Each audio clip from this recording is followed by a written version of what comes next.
going to begin our broadcast tonight with AirVac. AirVac will be delivering the game ball as they have every year, and so Isaac Villarreal will be out to meet the AirVac at midfield once they land. So we welcome you tonight. It's Friday night, time for a little bit of football. We're about 18 minutes away from kickoff.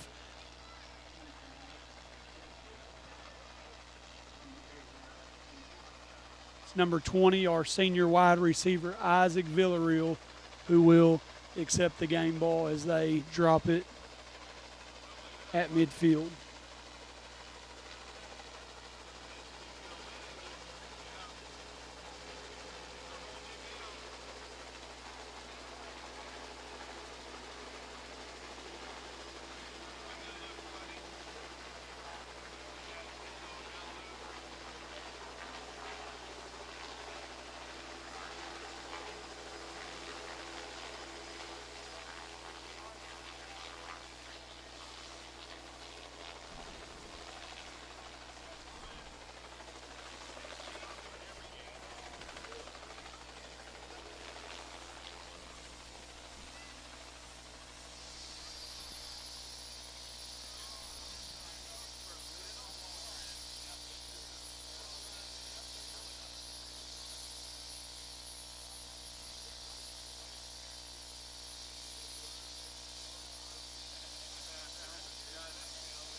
Let me tell you something you already know. The world ain't all sunshine and rainbows. It's a very mean and nasty place, and I don't care how tough you are, it will beat you to your knees and keep you there permanently if you let it. You, me, or nobody is gonna hit as hard as life. But it ain't about how hard you hit. It's about how hard you can get hit and keep moving forward. How much you can take and keep moving forward. That's how winning is done. Now, if you know what you're worth, now go out and get what you're worth. But you gotta be willing to take the hits and not pointing fingers saying you ain't where you want to be because of him or her or anybody. Cowards do that, and that ain't you.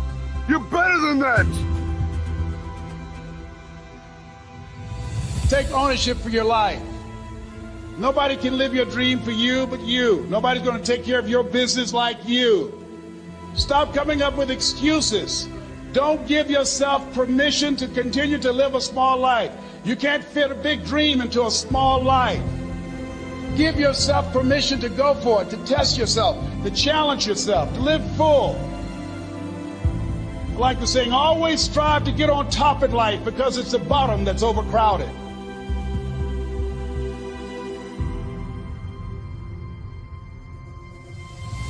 So find out the reasons that you do what you do. Find out the reasons that will make you strong, that will make you walk by faith and not by sight, that will make you pursue your dream when everybody is against you or don't believe in you no more. And let me tell you something, that's a lonely feeling. It's a lonely feeling, particularly people that you're doing it for, or people that stand to benefit the most, or people who should be the #1 members in the encouragement club, but they end up saying, you can't do it, and they become members of the discouragement club. Oh, it hurts very badly. I know what that's like. Have people that you love close to you that look at you with that look and say, why don't you try something else? Why don't you give up? I said, but this is my life. I have got to do this. I said, look, don't cry to give up. Cry to keep going. Don't cry to quit. You already in pain. You already hurt. Get a reward from it. Don't go to sleep until you succeed. There's something in you that tells you this is not it for you. You have not peaked here. There's more in you that you're expressing. Eye has not seen, ear has not heard, nor has entered the heart of mankind.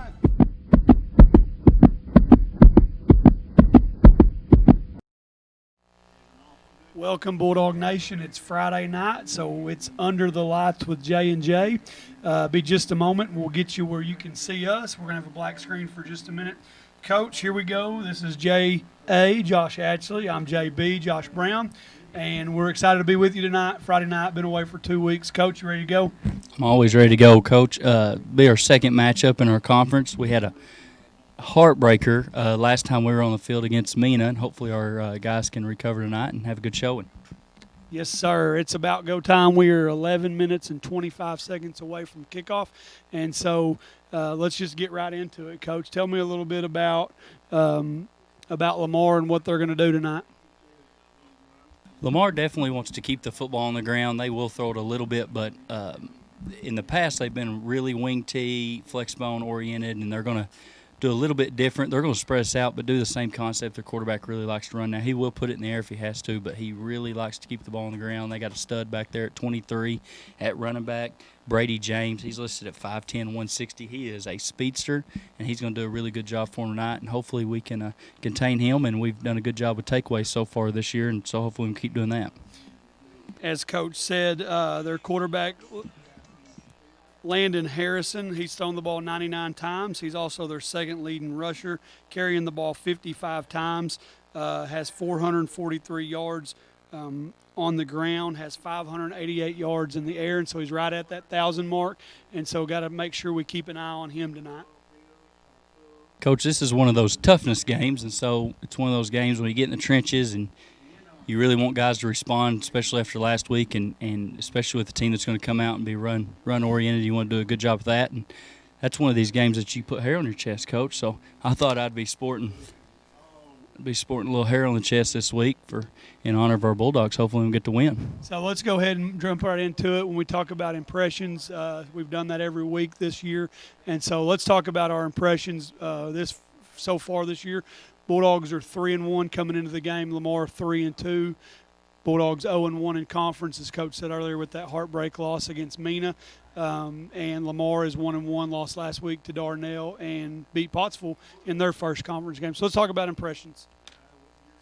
I just think impressions is fight. If you watch the Bulldogs last time we were on the broadcast and watched them play against Mina, I just think if you weren't proud of the way they fought and the way they battled all the way to literally the very last second of the play, that was my impression of the week. Is we just never gave in. We kept fighting. We kept responding the best we could and did everything we could. What about you, Coach? Well, and I think, Coach, you said it. You hit it on the hammer on the nail. Answering. You got to answer. When first week we come out, we play Gentry, we get up big, they go on a run, they cut it to 10 early in the third quarter. Kids answered. Mansfield came out, punched them in the mouth, they answered. And then last week, like you said, Mina, they go up, we come back, we get the interception when they're on the 8-yard line, and we've just answered. And so tonight we're going to see if these guys are ready to step up and answer the call. And so far they've done that. And so if they come out and show that toughness, put a little hair on their chest, then we're going to be 1-1 when we leave tonight. And so we are 8.5 minutes. They're doing the invocation and the national anthem right now, and it's almost time to go. Coach, we're kind of my coaching buddy at Ozark, Brett Stone, he referred to this week as Separation Friday, which is probably really good. Our game was kind of the game of the week as far as what people were watching, and then Ozark and Dardanelle was rescheduled from earlier in the year to tonight, and those are the only two games going on in our conference tonight. So if we can, it's Separation Friday, so if we can do a good job tonight, we really put ourselves in a good spot to challenge for whatever playoff seed that we want to get, even barring the loss that we had last game. So if we can take care of tonight, Separation Friday, then we'll put ourselves in a good spot. Dover and Mina canceled earlier in the week, so we'll see if that game gets made up. We've been very fortunate that every Friday night we've been at home, and every Friday night we've gotten to play so far, and so we want to keep that rolling and keep going. 7.5 minutes to go. We're getting close. I know I'm getting ready. I'm excited to be back on the air. I know Coach is excited to be back on the air. We really enjoy doing it, and so it's about time to get after it. Our opponent for next week is Pottsville, and they ended up canceling with Dardanelle due to COVID reasons, and so that's opened up the opportunity for Dardanelle to make that game up with Ozark. So, and then and Ozark was on the bye week or open week anyway from the Subi moving down to 8-man football. So that's our opponent next week. We're hoping Pottsville gets healthy for us, and we can go and travel to Pottsville next week and have a good showing down there as well. Hope so. We got to take care of business tonight. We're led by quarterback Braden Williams, who has thrown the ball 67 times so far this year. He's 40 of 67, 599 yards, 10 touchdowns with only 4 interceptions. So he's been very accurate, and we need that tonight as we spread them out a little bit. They have a lot of guys that go both sides of the ball, and so we need them chasing us all up and down the field. Now, since we got a second here before the game starts, I'd like to give a shout-out to the golf team. I'm wearing my golf hat, my nice golf hat. The Bulldogs went down. They've won their conference tournament, conference match for the second year in a row, and its third consecutive trip to the state tournament. The state tournament was held at Glenwood Country Club, so they went down there this weekend and had a good showing, and that was Jaden Hutchins was the only senior, and so he's made his third trip to the state tournament along with 3 trips from Lane Metcalf and Drew Owens, who are both juniors for us, and they had a really good outing. And then our also a junior, Lane Talmadge, stepped up big time. He was our number 4 golfer throughout the year, but the way golf works is you play 4 and the top 3 scores count. He was big time for us at the end of the year. We went to the conference tournament, and he ended up shooting a score that qualified him in the top 3 for us. And he turned around at the state tournament, did the exact same thing. Not only did he score for us, Coach, he got 5th overall in the state. So that made him all-state. So he's an all-state golfer. So those 3 guys will return next year. We do lose 2 seniors in Jaden Hutchins and Jesse Dees, but hopefully we'll make another run at it. And it wouldn't bother me one bit to take them somewhere else next year for another state tournament.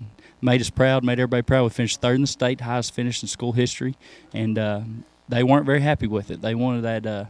They wanted to get first, and so do I. Those private schools are pretty tough to beat in anything, but really golf. They really tailor to that sport pretty well, and so it was 2 private schools in front of us, a private school behind us, and we knocked one of them off. We're going to get the next two next year. Tell Coach all the time, public school state champions, but we won't take that.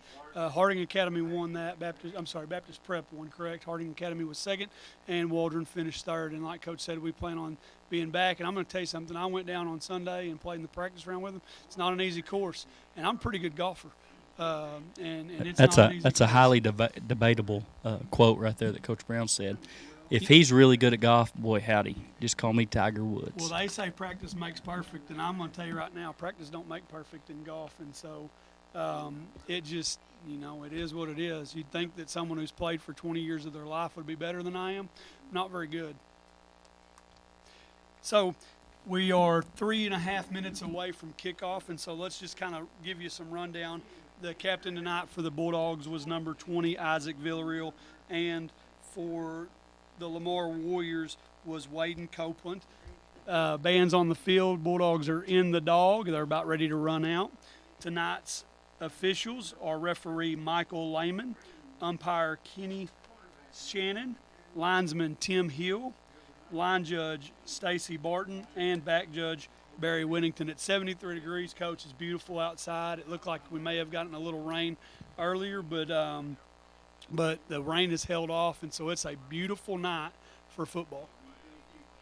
It is a beautiful night for football. It's always a good night for some Bulldog football, but I'm going to take just another quick second to we played Atkins a few weeks ago in football, and their superintendent, Jody Jenkins, he passed away this week due to COVID reasons, and he was the athletic director at Ozark, so I got a chance to work with him when I was over there. And he, even up until he was sick, and we played Atkins, and that kid had got hit and had the hip injury, and Mr. Jenkins was texting us and wanting us to know. I mean, he was still worried about that kid, and he's in the hospital battling health reasons, and he ended up not making it and pass away. And I think any compliment that you can give somebody is, especially a dad, is how outstanding their kids are. And he's got two good ones in Jackie and Ryan, and thoughts and prayers with those guys as well as the rest of his family. But just want to take a moment and acknowledge the great man that Jody Jenkins was.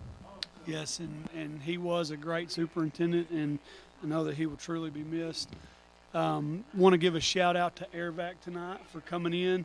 Coach, it's their 4th year that we had the ball drop, and it's always something awesome to watch that helicopter land on the field and give the ball to our team. And that's something that you put together a couple years ago, 4 years ago, and it's something that the kids enjoy it, the parents enjoy it, our team enjoys it, and it makes us feel big time. And so we just want to give a shout out to AirVac and the people who work for them. It's definitely a neat deal. Kara Johnson, the Coach Johnson that was here a few years ago, it's his wife. She's a flight nurse on there, and so I've kind of got to hook up with that. But they do a really good job, and we get that set up every year, and it's just kind of a neat deal to let that helicopter come in and kind of bring some excitement to it as our Bulldogs enter the football field right here.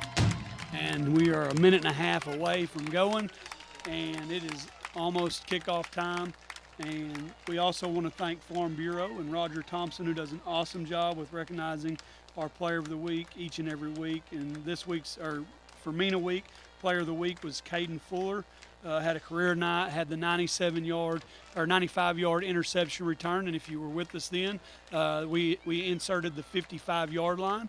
And so Caden had a career night. We're going to need another big night from Caden Fuller this evening. Yeah, I think with the extra 5 yards, it was a 103-yard INT return, so we'll take it. But he come up with big plays for us all night. And Farm Bureau does a great job. We've got several local businesses and local people who really recognize our kids, and that's big time we can do that. And hopefully we can keep recognizing them after this week, and we get off to a good start right here. Tonight, the Bulldogs will be black on black, the Warriors with black helmets. The Warriors are going to be white on white with black helmets. And it is 7 o'clock, and it is about time to kick off. Leo Lopez will tee it up as we get closer to kickoff. And so here we go. Ladies and gentlemen, boys and girls, children of all ages, welcome to the main event. It's Bulldog football time, Coach. Let's rock and roll.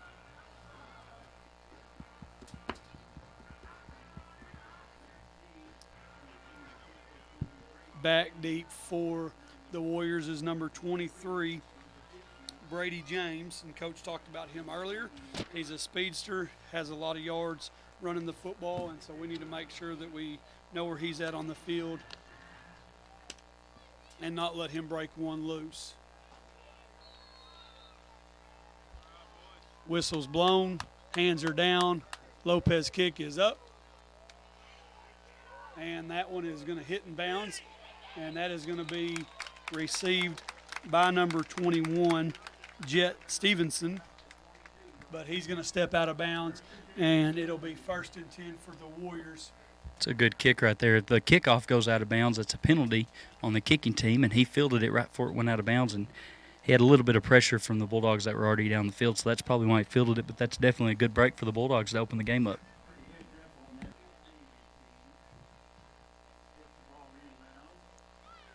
Number 10 in shotgun and pistol formation for the Warriors. That's Landon Harrison. We talked about him earlier. So let's see what the Warriors draw up to start the game. They are going to hand the ball off to James, and James is just coach. He put his head down, got about 7 yards on the carry, and that'll bring up a 2nd and 3 for the Warriors. Yeah, James, 23 right there. He's listed at 5'10", 160, and he was an all-state player for him last year, and he's got nearly 600 yards on this season and 11 scores, so he's definitely their go-to guy. Pistol formation, and this time they're going to run the option. Harrison's going to keep it. He's going to have enough for a 1st down, and he's going to be drugged down by number 80, Hector Calderon.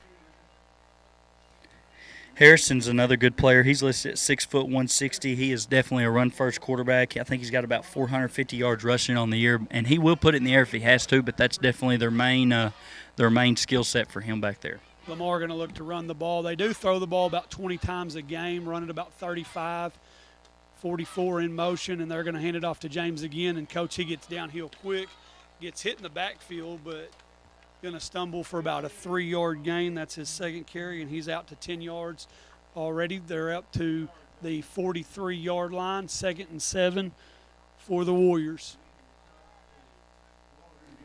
Hector Calderon is getting the stop tonight at outside backer, and he's got to make sure he contains that edge. They're going to spread right here with Tripp's bunch to our sideline. And again, given to James, he's cutting out to the left. He's out. He's got almost had enough for a 1st down. They're going to be stopped by Matthew Brigance. That's going to be a 6-yard gain, and that's going to bring up 3rd and short for 3rd and 2 for the Warriors. It's a good open field tackle right there by sophomore Brigance. Make sure we're doing a good job on the line of scrimmage right here. 3rd carry for James on this drive, and he gets it again, bounces out to the left again, and he's got a little bit of green grass, but he is going to be brought down by Bryson Bailey. That's going to be a 15-yard gain for James. Coach, he looks like their workhorse right here. Number 4 right there, Skylar Smith did a good job for Lamar blocking downfield. He chipped off on a backer. He went to the next level and got a hold of our safety as well and opened up some running lanes. They really like this formation. They're going to stick to it, and they're moving the football in it. Landon Harrison in shotgun formation. James in the backfield again. And James again on the carry, going back to the left again. He's going to get about 2 yards on the carry. And going to be brought down. We battled by number 65. Sorry, Coach. We battled speed with speed right there. Their 23 is a speedster, went off the left. We brought our speedster 23, Trent Hunt, off the edge. Tried to get him in the backfield and disrupt it, and he got him just a little bit of his shoelaces there to help with the tackle.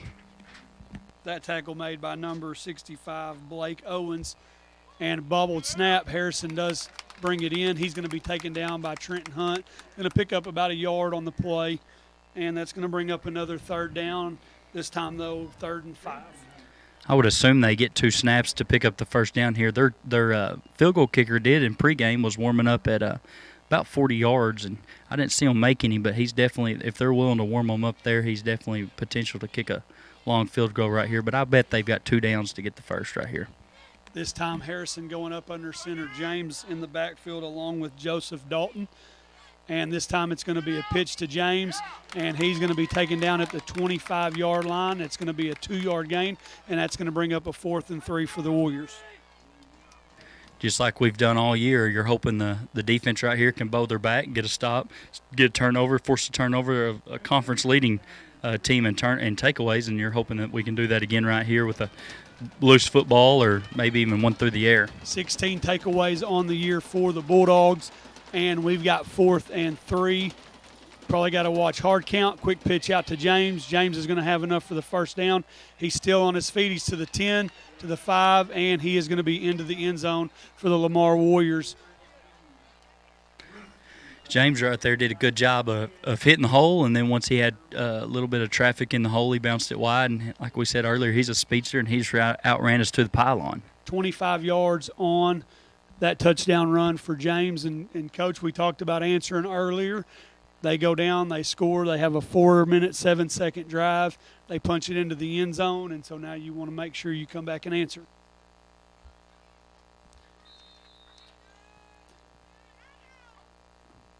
Out to kick the extra point for Lamar is number 8, Jimmy Balmer. And his kick is up, and it is good. And that's going to bring our score with 7:53 to go in the first quarter, 7-0 Lamar.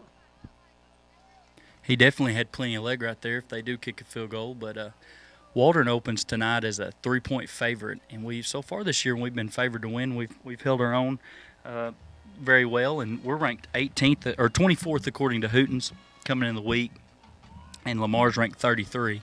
So it's a pretty even matchup for the most part, and there's lots of ties on the sidelines tonight. Lamar coach Josh Jones, he brings a lot of ties to our coach Powell. They were assistants together at Magazine, ended up winning a state championship in 2010 at Magazine, and they had some 2 Chambers boys that were pretty good for that team. One's our very own Coach Chambers, and his twin brother Ryan, who's now the head coach at Magazine now that Coach Powell's left. So there's a lot of common ties between the sidelines, and let's see how that plays out tonight. Back deep for the Bulldogs to receive is number 3, Bryson Bailey, and he has some speed of his own, and so we'll see if they kick it off to him.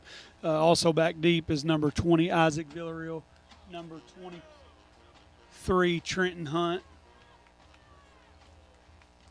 and number 10, Caden Fuller.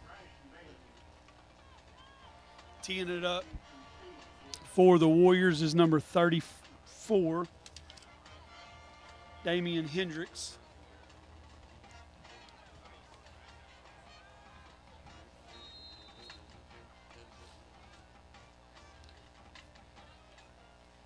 And that ball is going to be fielded by number 22, Trevor Hunt, and he's out to the 20 and going to be brought down by a host of Lamar Warriors at about the 23-yard line, and that's where the Bulldogs will take over 1st and 10. Coach, what do you look to see in this possession for the Bulldogs? What are we going to run and try to counter, and to answer the Warriors' first touchdown? I think we're going to do more of the same what we've done all year. We've put the ball in the air, done a pretty good job spreading the football out. Now Lamar is going to counter that with some more speed at the outside backer spot. Looks like they're going to come out and probably cover 3 to start. Maybe cover 2. They're rolling down that safety now, but probably give us some more speed on the edge. Trenton Hunt in the backfield, and he is going to get out to the 25-yard line. Going to be a 1-yard gain on the play. 2nd and 9 for the Bulldogs. Trenton 2 weeks ago against Mena had 74 yards on 13 carries, and so need to get him going tonight, getting the nod for the start. I think that's about a 5.5-yard average per carry. And we got some change on the offensive line this week. I believe Matthew Tagmeyer's got a number change from 5 to 55. He's starting at guard for us. And again, going to put the ball on the ground, and nothing doing for the Bulldogs, and it's going to bring up a 3rd and 8 in this first possession. 7 minutes to go in the first quarter. Obvious passing down here, so let's see if Lamar changes up coverage and maybe takes one of those guys out of the box a little bit and helps us guard downfield. But looks like we're going trips right with the running back on the right. Braden Williams in shotgun formation. He is dropping back to pass. Got good protection. Steps up in the pocket. He's directing. He's going to run. He's going to be out to about the 31-yard line. He's going to be a little bit short of the first down. Going to bring up a 4th and 2 for the Bulldogs and see what the Dogs decide to do right here. I think we're still figuring out. Looks like we're going to bring the punt crew out. punt it away right here on fourth down. It's awful early in the football game to be stressed too much about picking up a fourth down. So we're gonna kick that away. And Isaac's done a good job all year for us, and Lamar has no one back. Lamar has no one back. We need one more on the field. Usually if they don't put a deep guy to return it, that means they're coming for it, so they might bring pressure, or they're assuming we're going to fake it. Isaac Villarreal to punt. Snap's good. Kick is up, and it is going to take a Waldron Bulldog bounce as it's rolling, and they're going to let it go into the 17-yard line, and a nice punt again by Isaac Villarreal. Coach Brown's going to do that math for us. He's good at that. He kicked it from about the 25, and it rolled a long ways. But that's why people usually put somebody back there to field it, at least fair catch it. And we got another probably 20 yards on the roll right there. So see if defense come out, make some adjustments, and get a stop right here, especially on our half of the field. From the line of scrimmage to the end of the punt will be a 50-yard punt for Isaac. And, again, just flips the field. And, you know, I like to go for it. But like Coach said, it's kind of early in the game to be making that decision. And so punts it, flips the field. And the Warriors are going to be taking over 1st and 10 at their own 17-yard line, at their own 12-yard line. And it's James again. That time he gets hit in the backfield, but scoots forward for about a yard gain. Going to bring up 2nd and 9 for the Warriors. So far it's been a heavy dose of James. We kind of expected that coming in the matchup. So we want to make sure that we're knowing where 23's at and containing him, not letting him bust another one to the edge. Doing a good job, and then quarterback's always an option to pull on a counter or anything like that. So we got to make sure we keep Harrison and James in front of us. James, 8 carries, 61 yards in the game in the first drive, and here he is again off to the left again. That time he's going to be bottled up by number 13, Braden Williams, and number 58, Jesse Dees, and that's going to bring up 3rd and long for the Warriors. This will be their first real passing situation. See if they decide to do that or not. See how good they are going to be putting the ball in the air. Harrison back in shotgun formation. Goes hard count. We don't flinch. That's all, Coach. Game 1, we jumped twice, and since then I think we've done a good job of not jumping off sides. No free yards. So Harrison is going to drop back to pass. He's going to throw it across the middle, and that ball should have been caught, but is going to fall to the deck. That was number 4, Skylar Smith, the intended target.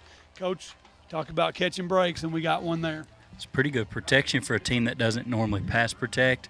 Quarterback did a good job keeping the play alive, and he put it slightly behind the receiver, but that's one you definitely want to see caught, and that may be a reason that they don't put the ball in the air much. They may not have too many weapons that can handle it. Back deep to punt for the Warriors is number 8, Jimmy Balmer. And running one on late on the field, Caden Fuller's going to move up. Back deep to and we about got that one. That's going to be a short punt. They're going to say get out of the way, and Bulldogs are going to take over. And they gave him a great spot on that kick. Okay, he's moving up a little bit at the 37-yard line. When he moved back to the 40, Coach said, ooh, and I was thinking the same thing. Bulldogs going to take over at the 37-yard line. That whole process when the ball gets kicked out of bounds for officials is kind of different. The official on the sideline doesn't have, obviously, the angle to mark the football, so he runs past where the ball went out and then looks back, 40 yards to the white hat, and the white hat tells him to move up until he feels like it's a good spot. So that's kind of different. Bulldogs taking over 1st and 10 from inside Lamar territory at the 37. Braden Williams going to drop back to pass. He's going to gun one out, hook and ladder to Hunt. And he is going to be drug out at the 18-yard line. Caught made by Isaac Villarreal, but the receiving yards goes to Hunt.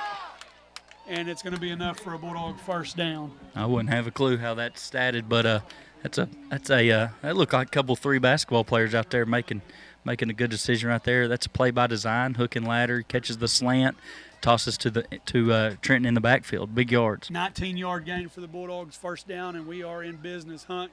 Nope, sorry, Braden Williams is going to keep the ball, and he's going to dive forward to the 10-yard line. That's going to be an 8-yard gain for the senior quarterback. Coach talked about 3 basketball players earlier. Braden Williams, a basketball player as well. A lot of guys he was one of the 3. A lot of guys who play a lot of sports. out there on the field this evening. That's the benefit of being two-dimensional. You put the ball in the air or run it, and that really forces the defense in, especially when you connect it on a big play, the previous play. And that time we're going to be bottled up in the backfield. They're going to blow it dead, but, he's not going to go down easy. He had 6 Warriors on him, and they couldn't get him down, but his forward progress is going to be stopped short. He's going to be 3rd and 7 for the Bulldogs. Yeah, he was met almost immediately in the backfield. He's about half that dude's size that got back there. I think that was 65 right there. And Barton, he's listed at 6'1", 210, so he's a big fellow. Braden Williams going to drop back to pass. He's looking, throwing to Bryson Bailey, catches at about the 12-yard line. He's going to be taken down at the 11. Going to be about 3 yards short. It's going to bring up 4th and 3 for the Bulldogs, and it's decision time right here. Looks like the offense is going to stay on the field. Surely to goodness we'll go for it. We might leave points off if we attempt a field goal and maybe make it. We haven't had too much success doing that. We did make one early in the year, but worst case scenario, you don't convert right here. You're putting the defense behind the sticks. 4th down and 3 for the Bulldogs from the Lamar 11-yard line. Caden Fuller in motion, and that's going to be Hunt up the middle, 11-yard touchdown run. Touchdown, Bulldogs. It's a good play call. Caden Fuller goes in motion. That holds the outside edge by either the backer or the end.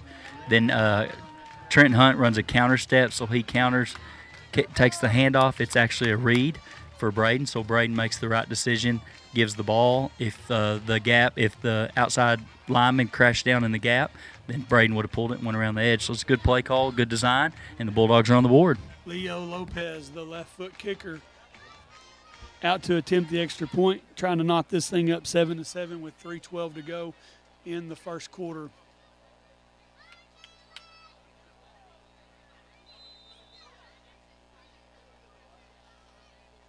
Snap looks good, holds down, kicks up, and we got a tie ball game in Bulldog Nation. Coach Brown, you talked about answering earlier. That's a good way to do it. Offensively, I feel like we should have some success tonight. If we can really, which Lamar's one-dimensional by design, but if we can do a really good job of keeping them one-dimensional, so that means that we know exactly what they've got to do to be successful, whether, you really want to stop that early, but definitely James is going to be their workhorse for them, and so we're going to try to do a good job of keeping it that way where we know what we have to focus on to get stops. Well, James had 60 yards in that first drive, had 7 carries.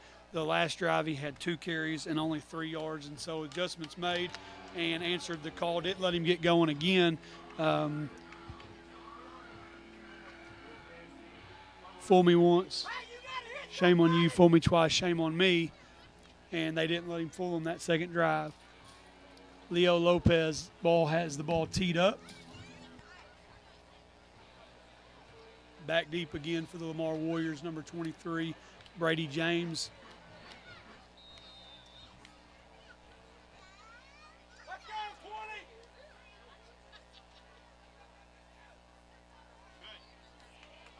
That kick's going to be bobbled. That's number 7, Tony Balmer, and he's going to be taken down at the 20-yard line, and that's where the Warriors will take over 1st and 10.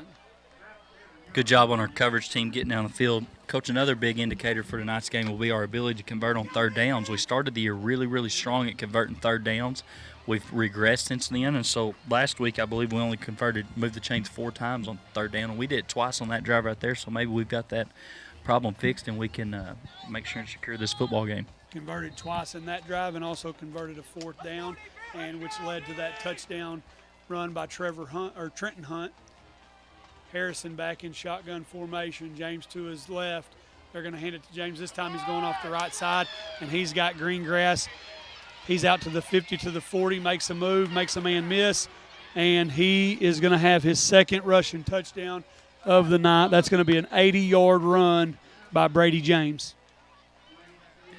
Caden Fuller caught him from the backside safety spot, and just broke down, and Brady James made a move in the open field and went ahead and took it to the house. That's something normally don't see high school guys do too much. They just keep running, but we mentioned James going to hurt us, and so far he's done that. 10 rushes, 143 yards in the first quarter, and I don't know how you stop a guy like that. It's probably why I don't coach football, but number 8 out to kick for the Warriors. Bobbled snap, and we are going to get a hand on that one, and that one is going to be no good. With 2:52 to go in the first quarter, Lamar leads 13-7. Yeah, he's definitely hurt us early on, and you mentioned not knowing how to stop a guy like that. We uploaded a highlight film today on the YouTube channel that we had a guy a couple years ago that's pretty similar as far as being unstoppable, and that was fun to watch. I'm glad I got Shane Owens taken care of. He's been worried, and Joey Majors has been worried about that highlight film. When we finally found it, blew the dust off of it, got it uploaded on YouTube, so hope everybody gets to enjoy that. And you don't always have to just see us on Friday nights. I know you love seeing J&J under the lights on Friday night, but we are, as Coach, which is understandable. I understand. Which, as Coach said, we are uploading new stuff every day, old videos, old games. That way that our Bulldog fans and former players can go back and watch and relive the glory days. Lamar has it teed up, kicked off. Caden Fuller has the ball. I'm sorry, that's Barker. That's number 2, Bryson Barker, on the return. Caden Fuller was there earlier. I think they probably sat him out on that play from the last run, but he'll be back out there on offense. Barker was out for us last game, but the previous game to that, I believe Atkins and Gentry, he had good outings for us and got an interception even and tried to score down here on it. But he's back for us tonight, and he fielded that ball and almost lost it, but held on to it. 2:45 to go in the first quarter. Bulldogs going to take over from their own 24-yard line. Braden Williams back in shotgun formation. And Gabino going to get his first carry of the day. Looking left, he's going to cut back inside. He's going to be taken down, about a 1-yard loss on the play. That's going to bring up a 2nd and 11 for the Bulldogs. There's a penalty on the play. I believe it's going to be holding on Bryson right there, trying to secure the edge. And their outside linebacker did a good job getting up the field, and Bryson's trying to do his best to hold without committing the penalty, but it looks like he got flagged for it. So that's going to bring up a 1st and 20 for the Bulldogs from their own 14-yard line. Sorry, they're going to move that inside the 10. That's going to be a spot foul is why they're going to move that 10 yards from the spot. So that's going to bring up a 1st and 21 for the Bulldogs. And it looks like we've got a stoppage in play from our back judge. I believe it's got to do with the game clock. I believe they're going to get the game clock reset right here.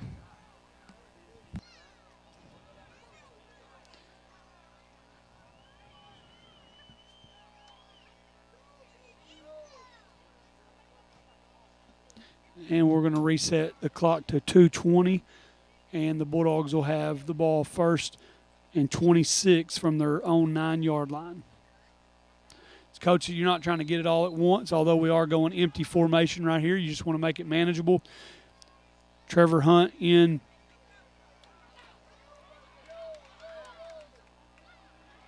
And that one's going to be brought down behind the line of scrimmage. That's going to be a 2-yard loss for the Bulldogs, and that's going to bring up a 2nd and 28 from the 7-yard line. When you go empty like that, you put a guy in motion, it gives a tell to what the defense is in. So most high school defenses play zone. So we motion Trevor. That definitely clarifies that they're in the zone because there's nobody chasing on the defensive side with Trevor. So then you kind of numbers them to death as far as getting the matchup you want. We just didn't make the play right there. 2nd and 26 for the Bulldogs. Braden Williams in shotgun formation. Caden Fuller going out, going to hand the ball off to Gabino, and Gabino is going to have about a 4-yard gain on the play. And that's going to bring up a 3rd and 22.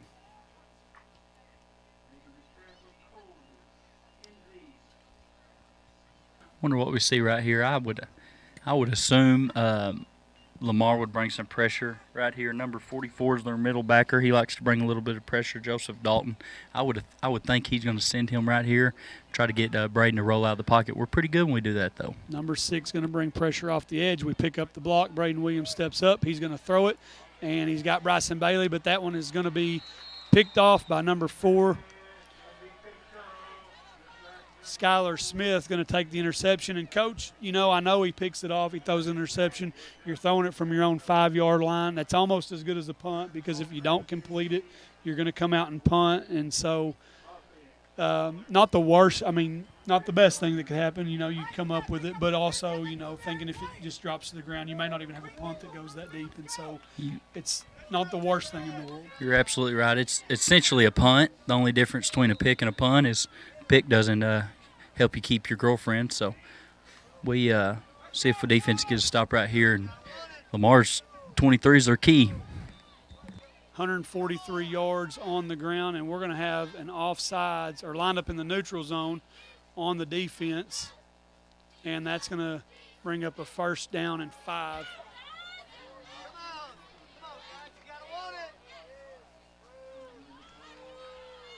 That was our outside in-man on line of scrimmage, 31 Trevor Bates right there. Just kind of lost where the football was and lined up just a hair inside.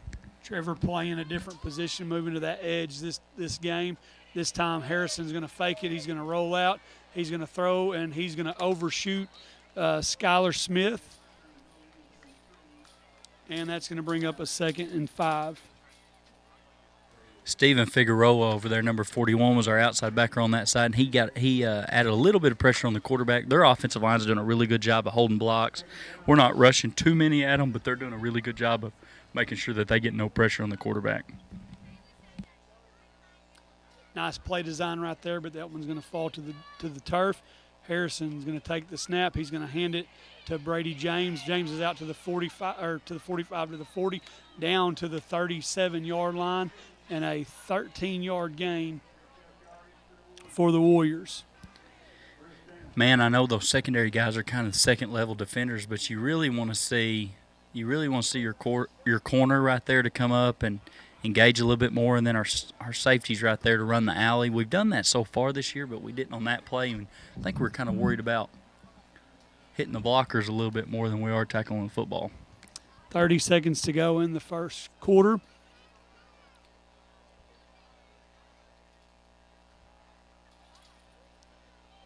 Harrison going to roll out. He's out to the 35, and he is going to fight for more yardage out down to the 28-yard line, a 9-yard gain, and that's going to bring up a 2nd and 1 for the Warriors.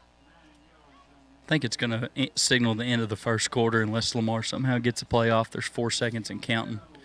Looks like they're just going to be satisfied with going into the quarter. But, Coach, I just feel like Lamar's coming out, and they got a little bit of better taste about it. They seem like they want it a little bit more right now, and they've come out and hissed in the mouth a little bit. We talked about before the game about being a grow some hair in your chest kind of game, and right now I don't know if we're doing that.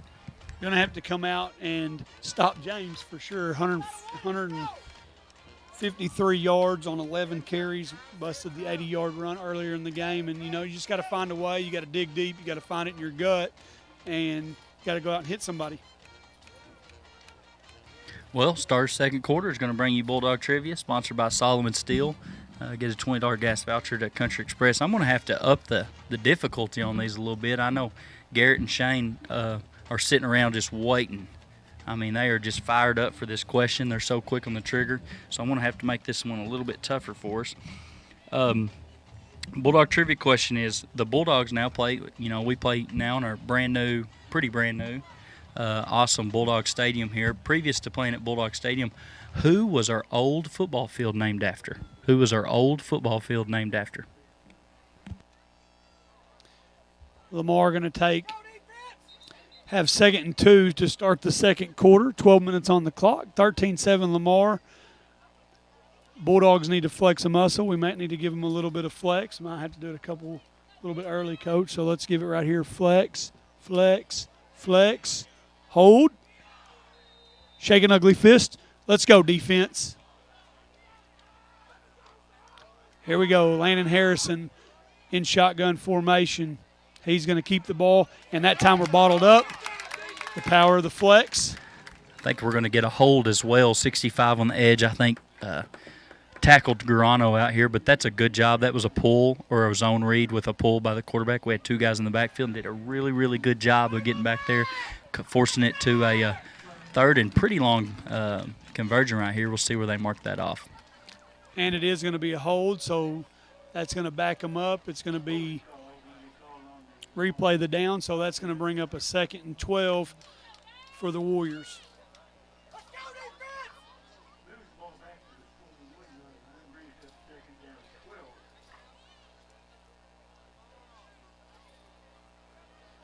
Coach, they got James is not in the game right now. That's number 44 in the backfield for him. That's Joseph Dalton in at the backer. He's to Harrison's left. They're going to drop back. They're going to pass. We bring pressure. Number 11 is going to get hit big, but he does maintain the ball, and so that's going to be a close to a first down, and they're going to call it a first down, and that's going to be a first down Lamar. That's Landon Harrison's first completion, and that's going to be a 13-yard gain for the Warriors. It was a big-time hit laid by Caden Fuller right there, but 11 did a good job holding on to the football and securing a first down. That's Justin Dillard on that reception. Lamar's first reception of the night. Harrison 1 for 3, and he is back in pistol formation. This time he's going to hand it off to 44. That's Joseph Dalton. He breaks through one arm tackle, and he's going to be out to the 10-yard line, and that's going to be a 15-yard gain and a first down for the Warriors. Lamar's definitely moving the football on us and being the more aggressive team. Lamar making a mass substitution right here, so if Bulldogs are going to send someone on, they'll have an opportunity as well. 23 back on the field. Harrison going up under center. 44 in the backfield. They're going to put number 7 in motion. They're going to run a little counter. 23's got it. He's going to not go. Going to run through an arm tackle, and he is going to be in for his 3rd score of the evening. Boy, howdy. They are definitely more aggressive and doing everything they can, and 23 is getting a heavy dose of it.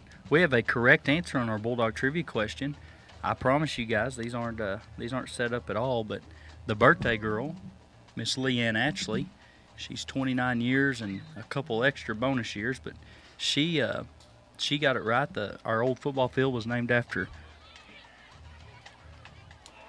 And that one's going to be deflected by Braden Williams. That time they went for 2, rolled out, nothing there. Braden made a good jump on the ball, deflected it. That's going to keep our score 19-7 with 10:34 to go in the first half. And Coach, this is an important drive coming up. Yes, absolutely. Back to the trivia question real quick. Birthday girl got it right. It's Dr. Harold B. Wright, and former coach and superintendent Tom Sawyer was that who the football field is named after. Dr. Harold Wright was a practicing doctor here in the community, big part of the community, and he was also a school board member for several years, and so that's who the old football field was named after. And so Leanne got that right. She also goes by Mom or Lolly. She's a pretty good Lolly. Congratulations, Miss A, on winning the $20 Country Express gas card. Lamar has the ball teed up, and the kick is up. And that one is going to be taken by number 3, Bryson Bailey, at the 10-yard line. He's out to the 20, he's out to the 25, and he's going to get it out to the 31-yard line. And that's where the Bulldogs will take over, 1st and 10 with 10:28 to go in the first half. And, Coach, got to put together a drive right here. Got to answer the call. We talked about answering, and let's see what we're made of right here. Yep, definitely backs against the wall. 10 minutes left here in the 10:28 left here in the second quarter, and you want to make sure we can get a good drive right here, and the score don't look so bad if we can sustain a long, successful drive right here and punch it in the end zone. Braden Williams back in shotgun formation. Trenton Hunt to his right. He's going to throw it out to Bryson Bailey. He's got it on the edge, and that's the speedster. He's got some speed too. He's out to the 49-yard line, and that's going to be enough for a Bulldog first down, 21 yards on the pitch and catch.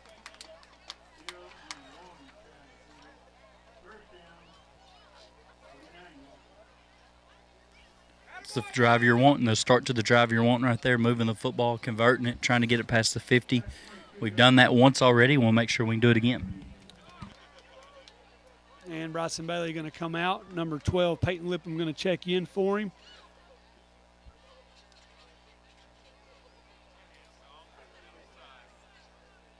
Braden Williams in shotgun formation. Caden Fuller in motion. Going to hand that ball off to Hunt, and he's going to pound out to about a 3-yard gain, and that'll bring up 2nd and 7, cross the 50. Might be setting up that second play. They're going to call it that. They put Caden Fuller in motion. We've ran that pop pass in the past, and so that might be something that we're setting up. I really didn't see them honoring the pop pass too much right there. They're keeping them in the box, and so maybe that's something we might come back to here in a little while. Braden Williams, empty backfield. 9:20 to go in the first half. Trevor Hunt in motion. He's going to take the pop pass we were just talking about, but they're going to bottle him up. He's not going to get anything on the gain, and that's going to bring up a 3rd down for the Bulldogs. Figure we're going to put the ball back in the air right here and let Braden Williams make a play. We've done that 2 or 3 times. We've really tried to stretch the field. We haven't done too many of those intermediate or shorter routes, and so that might be something that we look at right here. It's tough when it's 3rd and 8. But you can always throw it ahead of the sticks and try to get it with some yards after catch. Traditionally, we're pretty good at that this year. So Braden Williams 4 or 5 on the night for 44 yards. And he is going to roll to his left. He's going to throw. He's got Isaac Villarreal catch, and he's still in bounds, and that's going to be a touchdown for the Bulldogs. You got to answer. You got to answer. He puts it in the perfect spot. Isaac makes a great catch. And that is going to be 6 for the Bulldogs.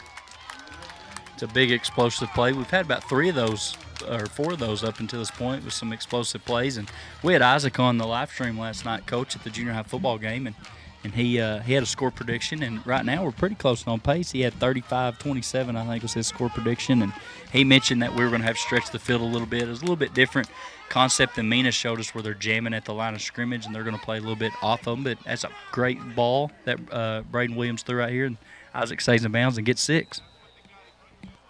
Leo Lopez set for the extra point. Matthew Brigance with the hold. Snaps there. It's down. It's up. It's good. And it's 19-14 here at Bulldog Stadium. We blocked that extra point by Lamar earlier, and then they went for 2 down here, and so it's a 5-point game right now. And so make sure you can do a good job. Got to have that defensive stop we haven't had yet. Got to get that defensive stop. You got to contain 23, which really all of them's hurting us rushing the football. So you might look at, we traditionally stay in a cover 2, which you could, that's putting two safeties and 2 corners out there, so it's 4 people in the secondary. You can make that call to go to cover 3 and bring somebody in the box, or you got wrinkles within that cover 2 that will do that as well. But we've really got to do something and force them to have to do something they don't want to do. And the defense, we talk about adversity, overcoming adversity. This is really the first team that's come in and just kind of punched us in the mouth with their ground game. We've done a good job against teams running the ball, and so, like I said, a little bit of adversity. You just got to figure it out and get them to the ground. Back deep for the Warriors again is number 23, Brady James. Set to kick off for the Bulldogs, number 70, Leo Lopez.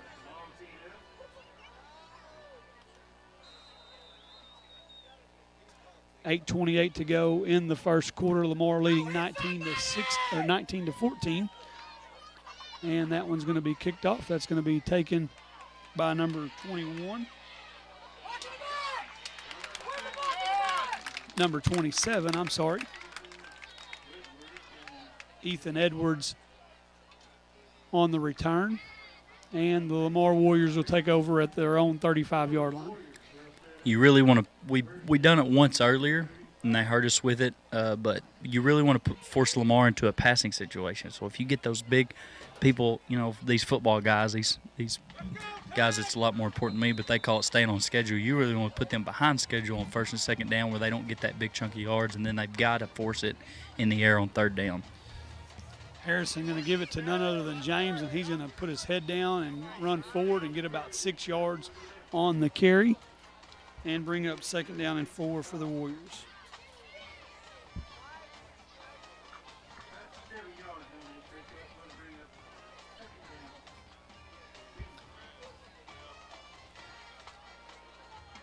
Harrison back in shotgun formation. James again, and that time he's going to be stopped by number 51, Patrick Poore. And that's a play you need, Coach. You got to get him in the backfield. Absolutely. I would have loved that on first down, but it's going to make it 3rd and about 5 right here. And so it's not a passing situation necessarily, and I wouldn't imagine giving the ball to anybody but 23. So we got to make sure to do a good job of containing him and knowing where he's at and getting downhill. Harrison and pistol, James right behind him. They've got Dalton on his left side.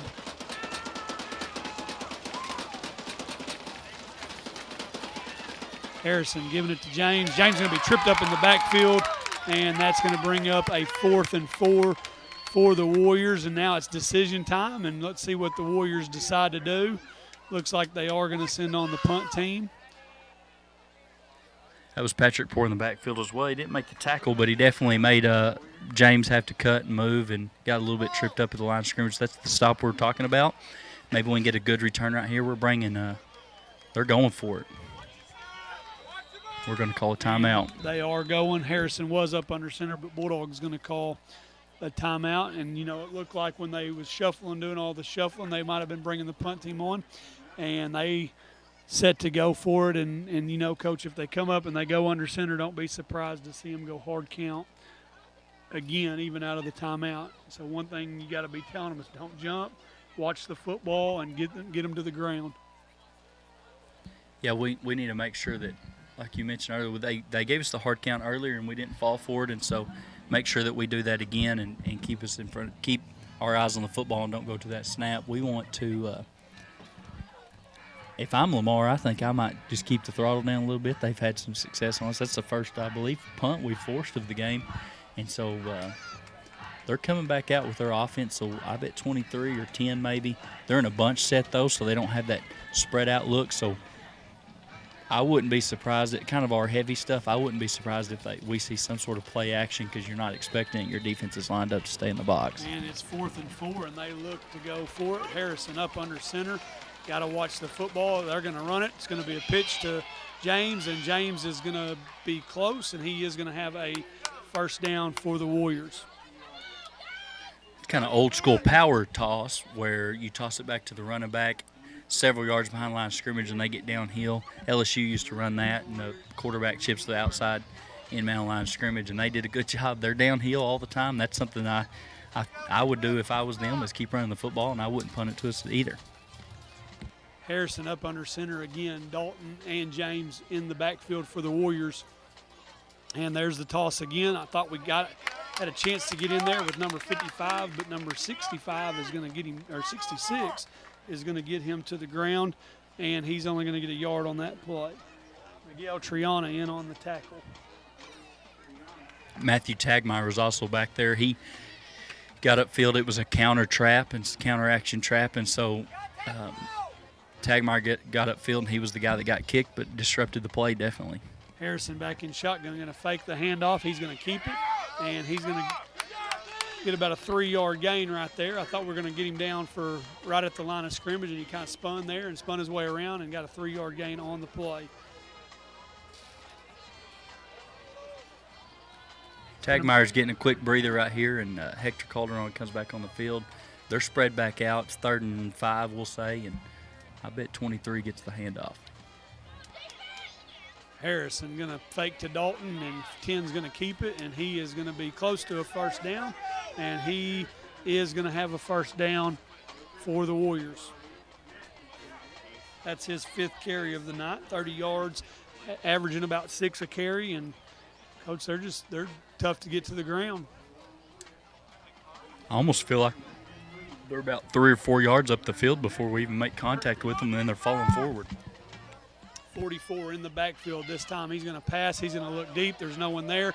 That is Skylar Smith with the catch. Bryson Bailey trying to strip him, and he is going to get him out at the 5-yard line. That is going to be a 36-yard pass and catch for the Warriors.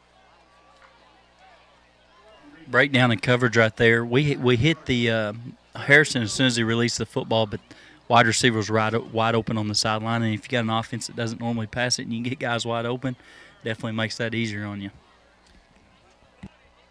49 yards through the air for the Warriors so far tonight. That Harrison 2 of 4. He's going to go up under center.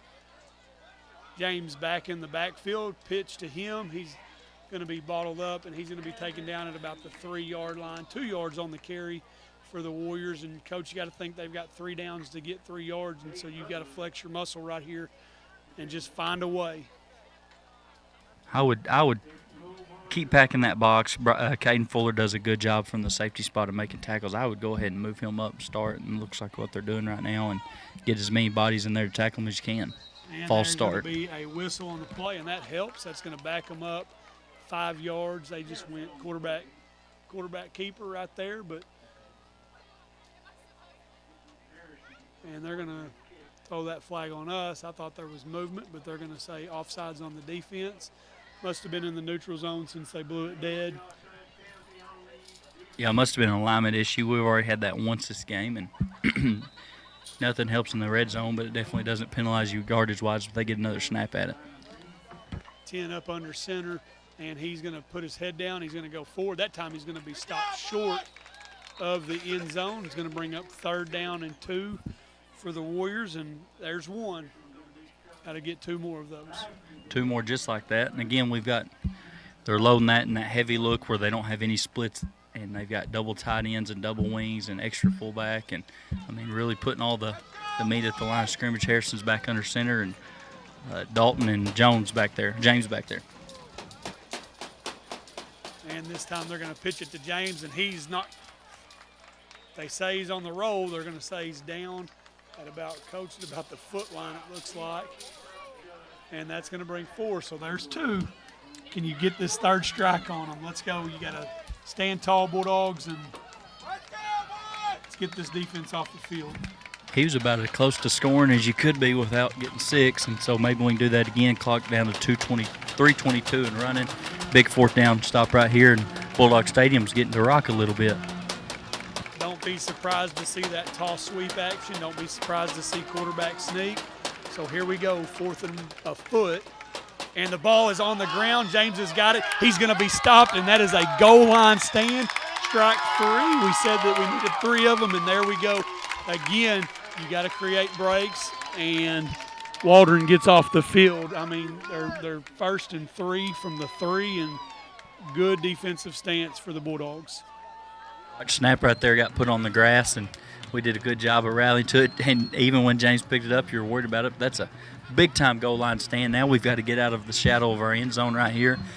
Probably see Braden Williams keep it, or maybe even go under center. It doesn't look like we're going to be in our heavy stuff, which is traditionally what we've done is short yardage stuff. But, no, we're going to be spread out, and we're going to be taking the gun snap. Hopefully we can get upfield. Isaac Villarreal to his right, Trenton Hunt to his left, and Braden is going to keep it, and he is going to be out to the 5-yard line. Gives him a little bit of space, and that's going to be a 4-yard carry for the quarterback. Good job getting a little bit of wiggle room, breathing room, but you want some more, and so we'll probably see something similar to that, maybe a handoff to Gabino or Trenton Hunt out of the backfield. I can't imagine splitting the ball and give us an opportunity to get sacked in the end zone, but we're probably going to keep it on the ground right here and hopefully punch it forward. It looks like we're going to stay in our spread stuff. 2nd down and 6 with 2.5 minutes to go in the first quarter. Caden to Braden's left, Isaac to Braden's right. Caden going in motion, and this time he is going to keep it again, and he's going to be hit. He's going to be out to about the 7-yard line. He's going to bring up a 3rd and 3 for the Dogs, and you really want to get a 1st down right here to keep the clock moving and not give the ball back to Lamar before the half. It was Q counter right there, so the flow of the offense goes left. Braden at the Q back, and you have pulling guards that follow him into the hole. But that's Q counter right there and trying to get a few extra yards. And we've got a little bit of wiggle room, but not too much. Trenton Hunt to Braden's right, and 3rd down and 3 for the Bulldogs. Braden going to take the snap. He's going to roll right. He's going to throw, and that one is going to be just incomplete. Went through Caden Fuller's hands, so that's going to bring up a 4th and 3 for the Bulldogs, and we're going to have to punt out of the shadow of our own end zone, Coach. It's that 1st down that you really need to have. Not only does it keep the clock running into halftime, we're down to about 1 minute and 41 seconds here, but got to punt it again to them, and they're always deadly, and they've got several big chunk yards on the ground against us, and maybe we can flip the field. Maybe we can have a good punt right here by Isaac. Again, they got somebody back to receive right now. And so we've got to make sure that we get him down. The Gunners do a good job and make the tackle. Number 25, Lee Harkreader, back to receive. Sorry, number 22, Matt Higbee was back to receive, but not going to take the punt. They're going to get the ball at the 41-yard line. They got a minute and a half to go, and I believe they have 3 timeouts. So, again, going to need the defense to step up and stand tall and get big. An adjustment we made that last drive defensively is to load that box up and bring some safeties down in the box. You really can't do that. Minute 30 left in the half because you'd hate to give up a big play right here before half, but you really want to keep the ball in front of you, make sure you're breaking down, rallying to the football, and getting a stop. Harrison showed that he could put it in the air as they had a 36-yard completion on the last drive that set them up first and goal before the Bulldogs had a stand. But here we go. He is going to drop back to pass. They're going to run the screen. That's number 22, Matt Higbee, but he's going to be met immediately by Braden Williams, and that's going to be no gain on the play for the Warriors, and going to bring up 2nd and 10, and most importantly, the clock's still running. Don't look like they're calling a timeout. They're just going to go no huddle on us. Braden Williams made that tackle. You heard some pads, and I think you might have heard him say sit down. So he definitely laid the hit stick right there. Harrison dropping back to pass again. We're bringing pressure with Tagmeyer. He's going to throw it up. That's going to be number 11, who made a great catch earlier, but that one's going to fall to the turf, and that's going to bring up 3rd and 10 for the Warriors. Incompletion does stop the clock at 59 seconds. It's a 3rd down conversion that Lamar's really, really trying to get. Bulldogs are really, really trying to prevent right here. So we're going to see that's an obvious passing down that we talked about earlier. So we'll make sure those guys are covered and we get a little bit of pressure on Harrison in the backfield. Cannot lose James out of the backfield. Can't lose James. That ball's going to be botched. He's going to throw it. That one looked like it hit the dirt, and they're going to say that he caught it. So we're going to bring up a 4th and we want that completion probably so the clock runs. For the Warriors. Sorry, Coach. We want that completion so the clock keeps running. We're not calling a timeout either, and so it's down to about 40 seconds here, and they're probably going to let that play clock at 25 seconds click all the way down before they've got to make a decision. Looks like they're going to keep their offense on the field. Don't be surprised to just see something go, like Coach said, let the play clock run down and then throw something up, see if they can come down with a prayer but still have enough time, and that's what they're going to do. They're going to throw it. That's going to be number 11 with the catch. And he is going to score a touchdown, 39-yard touchdown reception for number 11, Justin Dillard. There's 2 receivers open right there in the middle of the field, and 11 come away with it and outrun us to the end zone. 13 seconds left on the clock before halftime. That's a score that you definitely don't want to see. Maybe we can get another deflection right here on the extra point. 25-14 Warriors out in front with 13 seconds to go in the half. Number 8, Ballmer set to kick the extra point. Harrison with the hold. And that kick is up, and it is good. And, Coach, you said he had a leg earlier, and that one, I mean, he put that one through with some authority.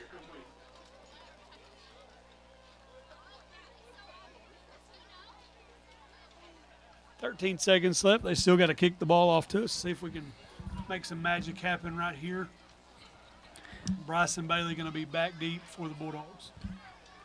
Yeah, let's see if we can maybe return one right here. Last night in the junior high game, there was the junior Bulldogs won 12-6 against Lamar, and it was a odd game. I believe the Bulldogs had 1 first down the entire football game and ended up winning it anyway. So we returned a kickoff in that game to start the scoring, and then Kason Davis took a pitch left and went to the house a little bit, and so we struggled offensively last night. We got the win. It wouldn't hurt my feelings right here to see a return kickoff right here for a touchdown to end the half.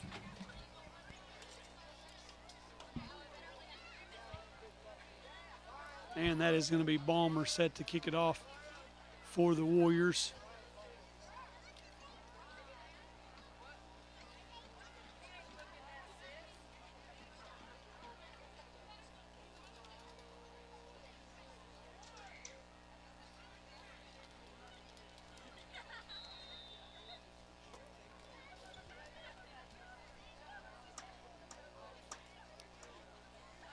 And here we go. Ball is up, and that is going to be Barker with the return. and he is going to be out to about the 28-yard line. And 5 seconds to go. Coach, you think we'll take a knee? You think we'll take a shot? What do you think we'll see right here on this play? I'd take a shot, but I remember Ryan Mallett doing that, throwing one in the half against LSU. Oh, that's so beautiful. War Memorial Stadium. Yeah, Kobe Hamilton, but it wouldn't hurt my feelings to put one in the air. There's a little bit of risk doing that when you have to put the ball in the air. The defense gets turned over. They're in prevent. 25 is about 40 yards off the football, playing safety. I think that game was in 2010, Coach, maybe. We're going to go screen. There's Isaac Villarreal with the reception. He's out to the 40. He's out to the 45 to 50, and he is going to be taken out of bounds at the 46-yard line, and that is going to end the first half on that 25-yard gain. Lamar leading our Bulldogs 26-14. Isaac almost made a guy miss there at the end of the half and try to punch one in, but just couldn't do it, and the clock ran out. Halftime, you've got to go in there and talk about aggression. I feel like they've hit us in the mouth a little bit.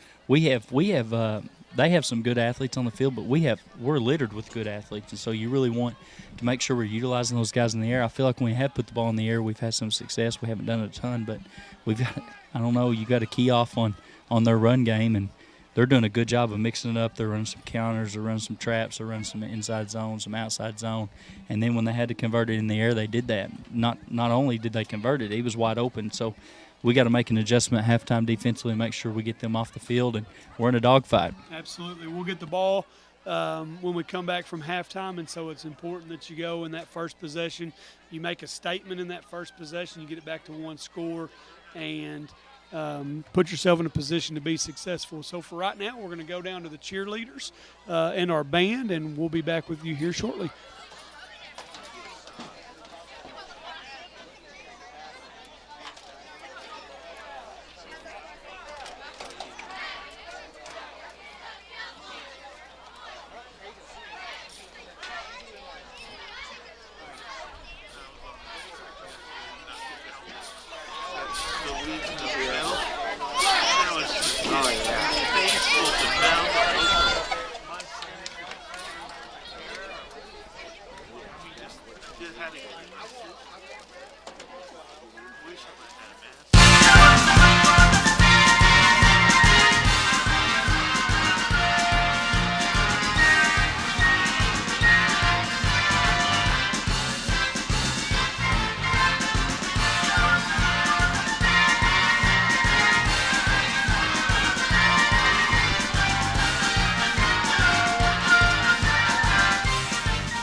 Hang on, looking for a note.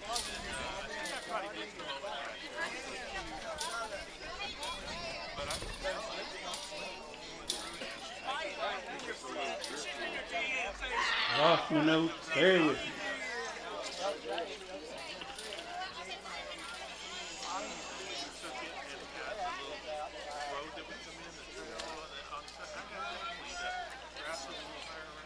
Still lost my notes. Still bear with me.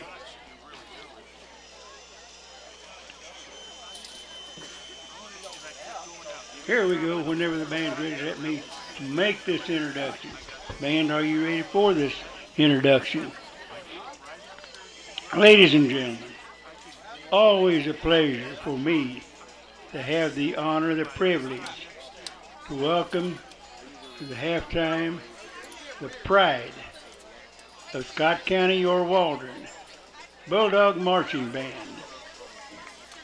Tonight's performance presents a music celebration that reflects the rich diversity and influence of Latin music. Tonight's selection is El Bandito. The Bulldog Band is led by Drum Major Lindsey McCullough and directed by Shanice McFerrin and Bryce Langley. Band, when you're ready, please. Thank you.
Hey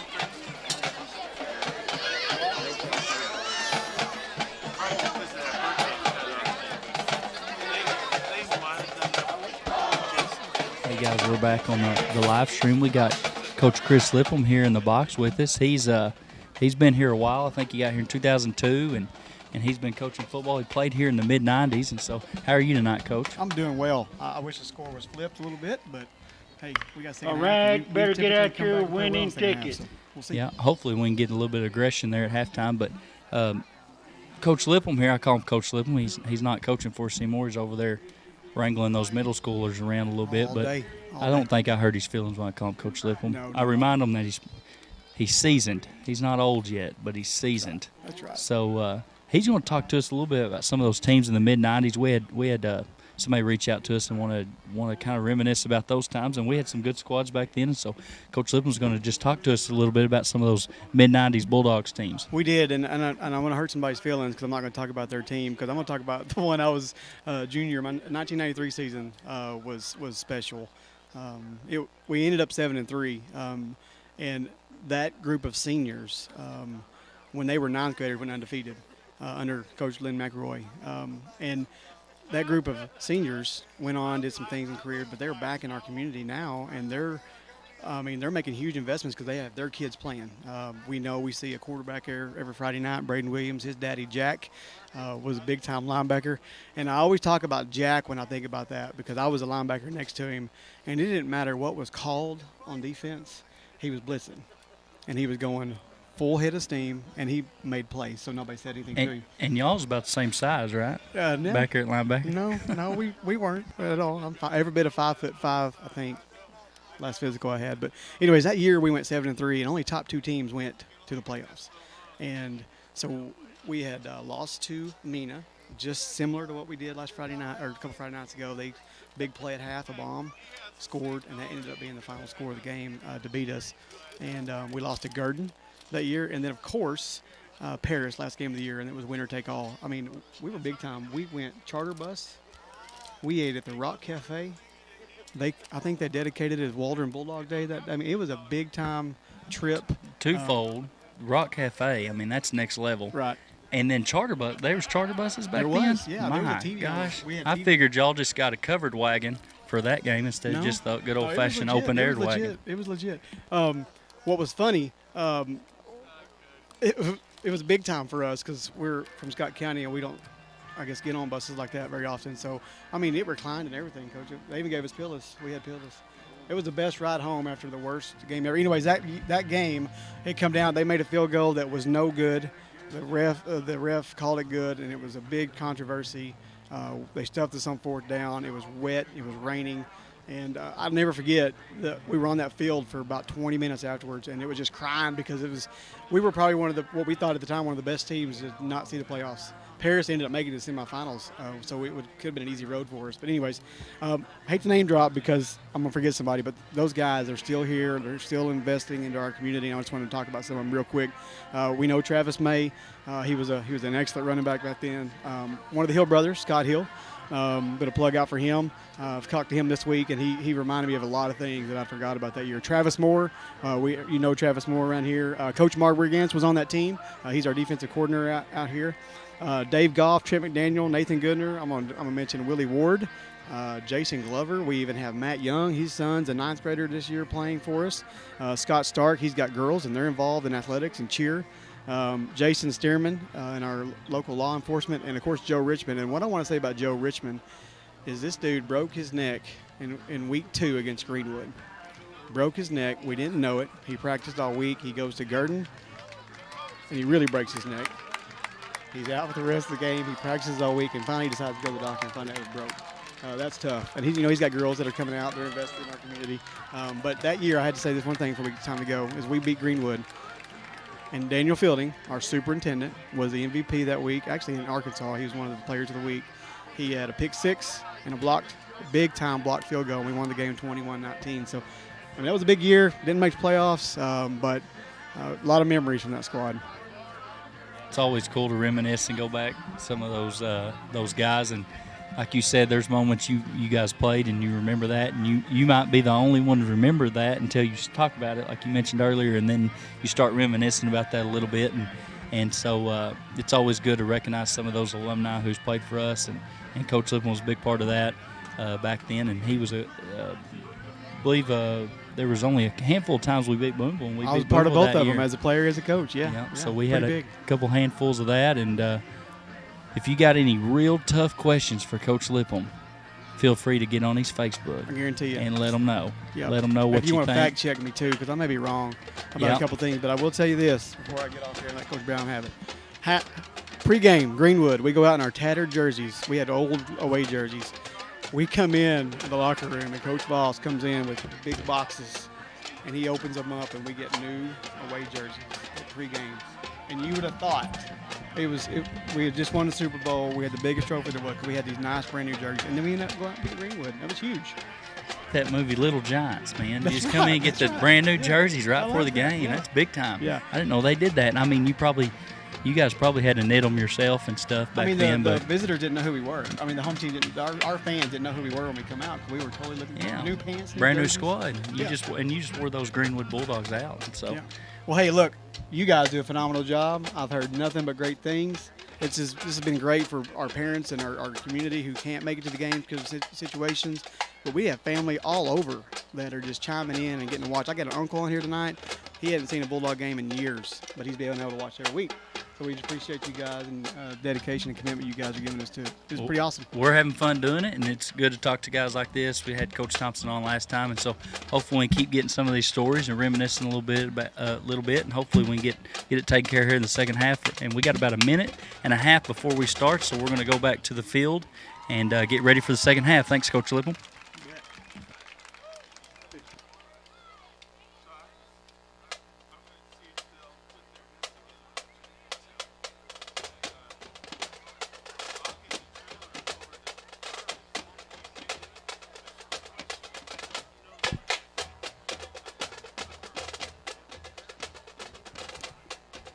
Hey guys, a minute and 20 left before we kick off the second half. Bulldogs will have the football to start, and want to thank Coach Lippman for coming on tonight. And it's always great to hear stories about your community and about old games and old times and memories that you can never take away and moments you never get back. And so, Coach, minute to go before we kick off. Let's talk about them Hogs. I mean, last week, Mississippi State, man. I would, Bulldogs lost a heartbreaker on Friday, and we turned around on Saturday and take care of business. So that was always awesome. I mentioned it last night, Barry Odom for governor at least, maybe president after we watched some of these debates, but he's done a great job. They've done a good job breaking down, rallying to the football. Bend, don't break, and I'm all about that. If that's what if that's what we can do, then that's what we're going to do, and we're going to do it well. And offensively, we need to get on track this week a little bit. It wouldn't hurt my feelings one bit, Coach, to run the best.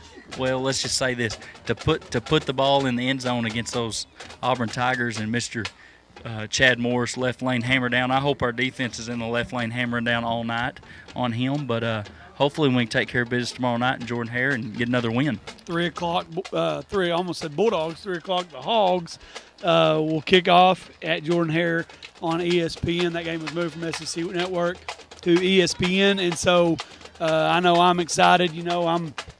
I love Fridays, I love Saturdays, and I'm a Cowboys fan, so some Sundays have been pretty rough. But Dogs, Hogs, and Cowboys. And his Sundays have been rough for about 35 years, 25 years. Yeah, I was going to say 96. 20, what was that, 25 years, 24 years? Well, It's been a while. When the Super Bowl happens. It's been a while. 2021. I know it's hard to think about that it's 2020, but, you're supposed to have flying cars and all that. But, hey, we still got Friday Night Football. No flying cars, but still got Friday Night Football. And here we are, and 12 minutes is on the clock, and the second half is about to begin. Lamar teed it up, and Isaac Villarreal back deep to receive for the Bulldogs. And there is the kick, and Isaac's going to take it at about the 11-yard line. He's out to the 20, the 25, and he's going to run straight ahead, and he's going to get it out to about the 34-yard line, and that's where the Bulldogs will take over for their first possession of the second half. And, Coach, you probably need to go score right here. Go ahead and make a statement and let Lamar know that we're going to be here for a half and that we're not going to go down without a fight. I think we will see probably a heavy dose of maybe putting the football in the air. We did a little bit there in the first half, but we're going spread right here. We tried to run it a little bit, but I would like to see the football in the air offensively right here. Braden Williams was 6 of 7 in the first half. Did have an interception, but had a couple of big completions, and that one right there, he's going to keep it on the ground. He's going to keep it himself, and he's going to have a 4-yard gain, bring up a 2nd and 6 for the Bulldogs. Not a bad run to start the quarter. Zone read right there. Trenton Hunt comes off, gets for the handoff. Braden decides to pull based on his keys and gets upfield. He gets about a gain of 4 right here. So we trying to move the change right here. Going back, looks like we're in a little bit different. We got quads right. Caden Fuller in motion. Braden Williams going to drop back to pass. He's looking. He's got a man downfield. That's Caden Fuller, and that is just going to be overshot. Beautiful ball. Only his man could catch it. Caden just needed an extra step or a couple extra inches on his reach. That's that smoke concept that we've ran this previous this year, but they motion from quads or empty. Quads right. They motion Caden. They run a hitch route with Isaac to hold the corner and the outside backer. Caden comes off like he's going to block for the hitch and then releases like a smoke route just out of his reach. Coach, he catches that at 6 points for the Bulldogs, but it's going to bring up 3rd and 7. Braden Williams again in empty, and he is going to drop back to pass. They're bringing pressure. That one's going to be caught, and not a very good spot on the play as he should have been about 2 yards up the field. They're only going to give him about a 3-yard gain on the play. Bryson Bailey with that reception, and that's going to bring up a Bulldog punt. A lot of pressure in the backfield pretty early. It looked like Lamar was bringing some heat. They had Skylar Smith right there left corner, did a good job breaking on the football, wrapping up, making contact. First contact, first tackle. Isaac Villarreal back to punt. Had a 50-yard punt earlier. We need another one of those now, but they are going to send James to receive the punt. And that one is kicked, and that one looked like it went off the side of a shoe. We have been known to get bounces, but not that one. That one's going to go to the 29-yard line. It's going to be a 22-yard punt for the Dogs. And with 10:27 to go in the third quarter, Lamar will have their first possession. And I almost bet a check that we're going to see Brady James touch the ball in this first play.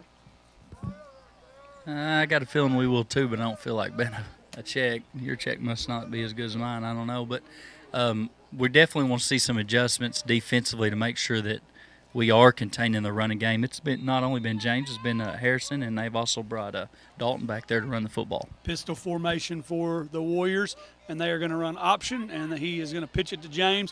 Did a good job right there of staying in your lane, staying in assignment, and he's only going to get 2 on that.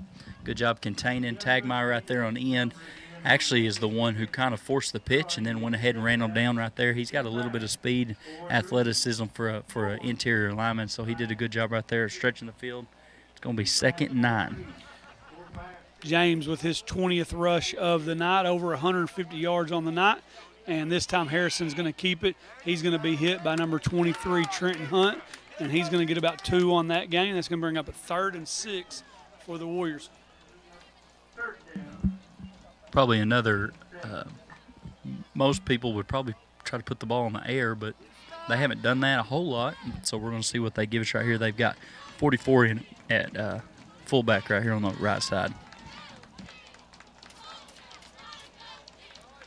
184 yards in the first half for James. Got a flag on the play. Waiting on a call from the official, and it's going to be a false start on the offense. That's going to bring up a 3rd and 12. Lamar's 2nd penalty of the game.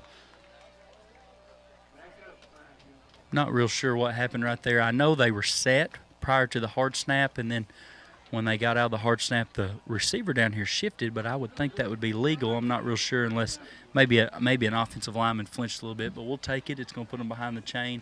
About 3rd and 13, 3rd and 12 right here. Defense want to make sure we keep everybody in front. They burned us once already, and probably a different play call from 3rd and 9. Looks to be an obvious passing down for Lamar. Let's see what they do. They're going to drop back to pass. They got and he's going to be hit. That ball comes loose. That's Gabino Grunno. 55, Matthew Tagmeyer. Scoop and score. It's almost as good as a pick six, but it's a scoop and score. They put the same points on the board. And like that right there, you talk about turn of events, talking about answering. Boom, big hit by Gabino coming off the edge. Matthew Tagmeyer picks it up on that bounce off the turf and takes it in for 6. And it is 26-20 here in Bulldog Nation. And Leo Lopez going to trot out on the field. And, Coach, it's what you want right there. You talk about defense making adjustments.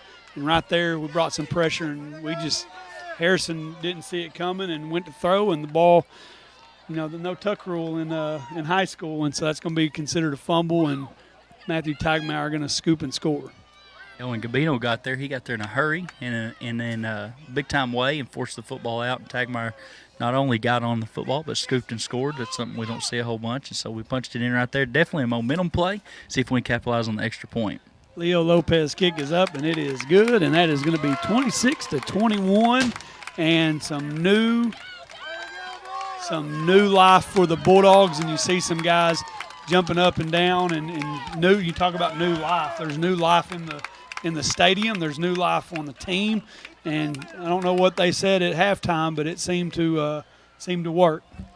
We got to go back right here and do the same thing defensively again. That false start penalty really gave us the opportunity probably to come off the edge a little bit more. At 3rd and 9 or 3rd and 8, you don't have that opportunity as much as you do if they're behind the sticks, and a little bit longer drop for them. And so James escapes the backfield, and I think it was probably going back to James, and Gabino got there. He's pretty quick. He is pretty quick. And he got there in a hurry, and Tagmeyer's back there scoop and score, and it's a big play for us with 9 minutes left. It makes it a 5-point game. A lot of time left in the game. Dogs are still down by 5, but new life in the stadium. Real quick before we kick it off, there's only one other game in the conference tonight. That's Ozark and Dardanelle. And right now Ozark is up 21-6 at halftime on the Sand Lizards, and still a lot of time there to go there. Lopez with a nice kick, and that is going to be number 22, Matt Higbee, with the return. He is out to the 25. He's going to be hit, spun around, dropped at the 27-yard line, and that's where the Warriors will take over for their second possession of the quarter. And you drop back to pass now as a quarterback, and you kind of got that in the back of your mind. They call that the blind side, Coach. Came in from the blind side and scoop and score. Yeah, and if I had to guess, Coach Jones will do a good job calling plays either to chip on our outside, but probably just no straight dropbacks. They probably do rollouts or screen concepts if they have to throw the ball down the field too many more times. But I bet we see a heavy dose of that run game. And here we go, Harrison back. He's going to hand it off to James. James head down, falling forward, and he's going to get about 6 on that first carry. Bring up a 2nd and 4 for Lamar. I just feel like by the time defense is even around the football, they're already past the line of scrimmage for a couple of yards and then always falling forward, and that's their MO, and they're pretty good at it. James, 190 yards on 21 carries, little more than a half for him. That ball is going to be on the ground. Harrison's going to dive on it. He's just going to take it down. Big loss for the Warriors, and Coach, that ball just kind of shot back there, and he just couldn't get a hand on it. Going to bring up a 2nd and long for the Warriors. It's a really, really heads-up play by Harrison right there. Most high school guys would try to pick it up, try to make a play, try to maybe put the ball in the air or do something different with it. And Harrison just got on the football. He's going to eat the big play loss and make sure that he lives to see another down and doesn't turn the ball over again, and make sure he gets on the football and secures a long 3rd down play for him right here. About a 15-yard loss on the play. It looks like Coach. I bet we're going to bring some pressure. Thought he was calling a timeout right there, but he's not. Harrison back in shotgun formation. He's going to drop back. He's going to throw it out to number 11, who has the touchdown earlier. And we got a stop right there. I thought they might call a horseshoe, but they didn't. And so that's going to bring up a 4th and long and a punting situation for the Warriors. A little bit of momentum change here. I don't know if they're hearing Coach Brown get fired up or not, but they're doing a good job responding defensively. We got Isaac back to receive the kick right here. going to be pretty good field position if we get a chance to field it. And hopefully we can get a good return right here and go punch one in. That's number 8, Jimmy Ballmer, back to punt. Earlier he thought we about got to him. He's going to go quick kick, and he gets that one off. And Isaac is going to call a fair catch at the 50, and that's going to be a penalty. And when someone calls a fair catch, you can't touch them. That's an easy call, no matter how soft or how hard you hit them. You're going to draw that flag, and I don't know if you'd give him an Oscar or not, but that's going to bring 15-yard penalty. He deserves something. He takes a lot of charges for us in basketball, and half the deal about taking charges is you got to let everybody know you're taking a charge. You know, you got to be kind of dramatic about it, but we'll take it. Looks like they're discussing it. One official threw a flag, one didn't. So I think they're going to come out and hopefully make the right call and take the penalty right here and give us good field position. It's going to be a 15-yard penalty if we accept it. Should be a personal foul, I believe. We're deciding if we want to force them to re-kick it or go ahead and take the penalty from the spot. I would take the penalty from the spot, but that's why I'm sitting up here and not down there. Looks like that's what we're going to do. We're going to take the penalty, and Coach Stovall's signaling the play, and hopefully we got a little momentum right here and go punch one in. Coach, not sure what they called right there. He put 2 hands forward like it was a push. I thought it was a personal foul, but that's only going to be a 5-yard penalty. I thought it was a 15-yard penalty, so Bulldogs are going to take over from the 45-yard line inside Lamar territory, and you want to keep riding that momentum in this possession, and how you got a chance to take your first lead of the night. Right here for the Dogs, we send Trevor Hunt in motion. Trevor Hunt in motion is going to be a handoff, but they're going to stick him in the backfield. That's number 1. That's Trace Caldwell on that stop, and it's going to be about a 6-yard loss for Trevor Hunt, and it's going to bring up 2nd and 16, and not something you want to see right after you just had a big stop to start the second half.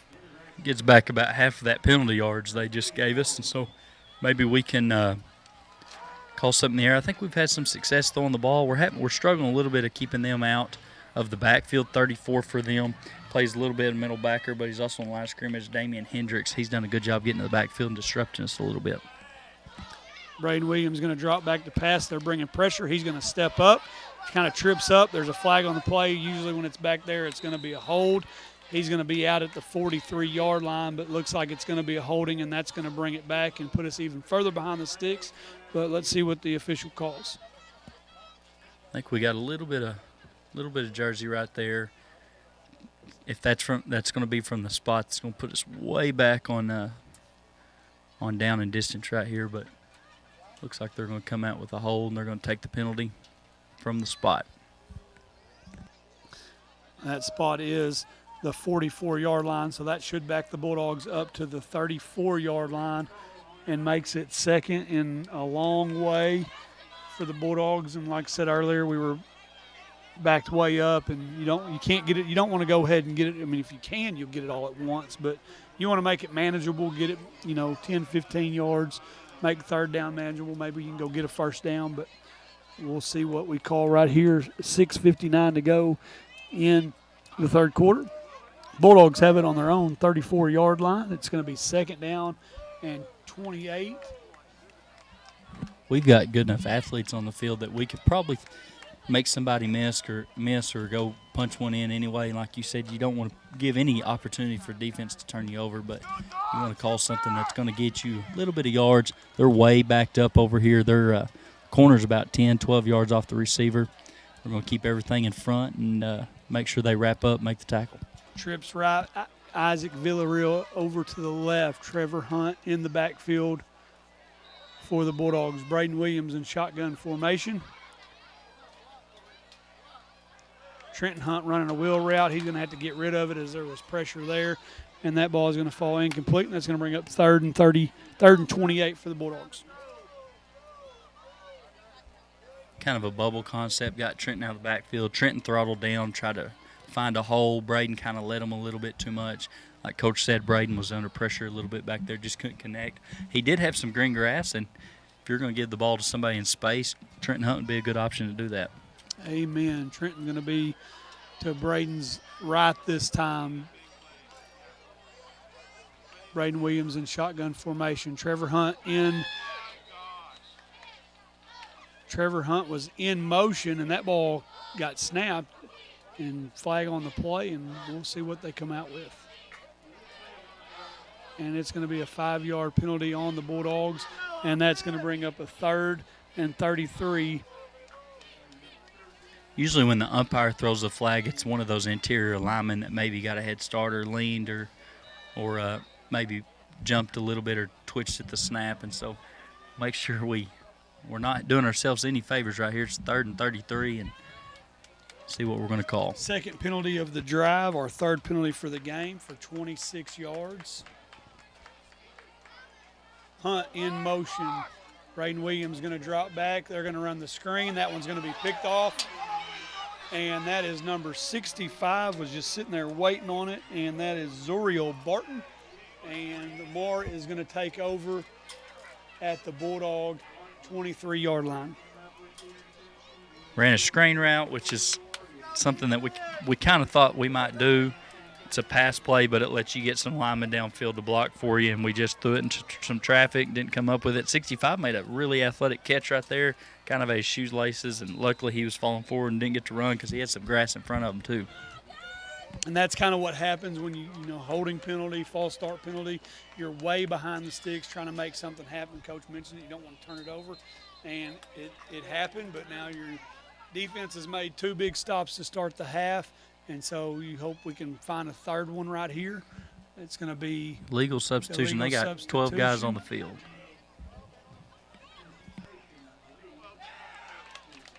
Legal substitution on the offense. 6:32 to go. That's going to put them behind the sticks, and so it's going to be 1st and 15. They had Warriors. They had 13 on the field. I thought they were packing the box a little bit, but 13 on the field. You might can get away with 12, maybe 11 and a half, but you can't get away with 13. Two big fumbles, and so I guess they thought they needed some extra protection on that one. But here we go. They got 11 this time. We got 11. And they got number 23 in the backfield, Harrison, up under center.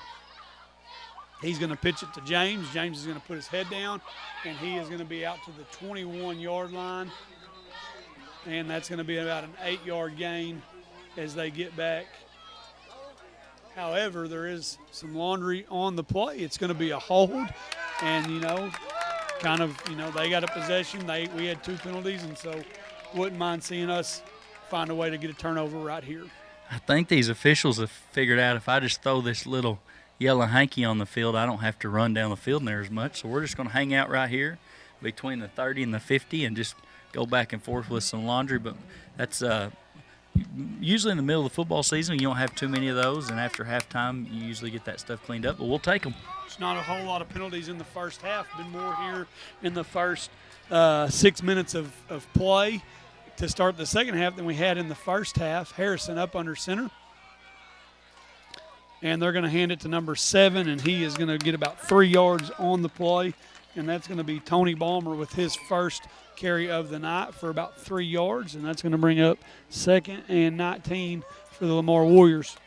Coach, speaking about officials, I know we didn't get to show it. We'll get our top 5 plays from the MENA week on pretty soon. But you're going to see in that last one, take note of the white hat in that and how quick he is when we go to those top plays. Harrison back in shotgun formation. He's dropping back the pass. He's going to throw it up. That's Caden Ford. That's an interception. He's still in bounds. He's at the 20. He returned one last week for a touchdown. He's bouncing outside. He's at the 25. He's down to the 30-yard line, and there we go. Talked about turnovers. Some late laundry comes out. I think the interception's going to stand anyway, but we'll see what that is. It's going to be Bulldog football. There's a little bit of a tussle here, 20 yards away from the play, which is never good. Anybody who gets them, you want to make sure the play's going on, and unless you're involved with the play, you want to leave it alone. But that's a great job by Caden Fuller. Not only getting the interception, he plants both feet in bounds. That receiver falls down, he makes a move, and then crosses the field and gets as many yards as he can. Anytime he's got the ball in his hands, you feel like he's got a chance. I think he can go the distance, and that time he didn't go the distance, but he did get us out of the shadow of our own end zone. Let's see what the officials call right here. It's going to be a personal foul. Not sure. He went personal foul. Looked like he was going to go unsportsmanlike. Then he went to the belly. Not sure what that was. But we'll go with personal foul. We hope it wasn't an unsportsmanlike conduct. But maybe some unnecessary roughness or something, but it was way away from the play. Just a little bit of extra, and that's what happens when you get in the middle of conference. You want to make sure that your guys are doing what they're supposed to do, though, and not getting penalized for those. All right, so after the 15-yard dead ball penalty, it's going to be 1st and 10 for the Bulldogs from our own 15-yard line. That ball is going to go to Hunt. Hunt's going to bounce outside. Nothing's there, and that is number 44. We've heard his name a couple of times tonight. That's Joseph Dalton in on the stop, and that's going to be a 3-yard loss for Trenton Hunt. Yeah, he's getting met immediately in the backfield. We've had some shuffling along that offensive line as far as personnel, and we're definitely first game with some new guys down there, and it's showing right now. Braden Williams back in shotgun formation. Trenton Hunt. Braden's going to roll out. He's looking. He's got pressure. He throws one up. That's Isaac Villarreal down the field. And what a catch! Isaac Villarreal laying out for the catch, and that's going to be a first down.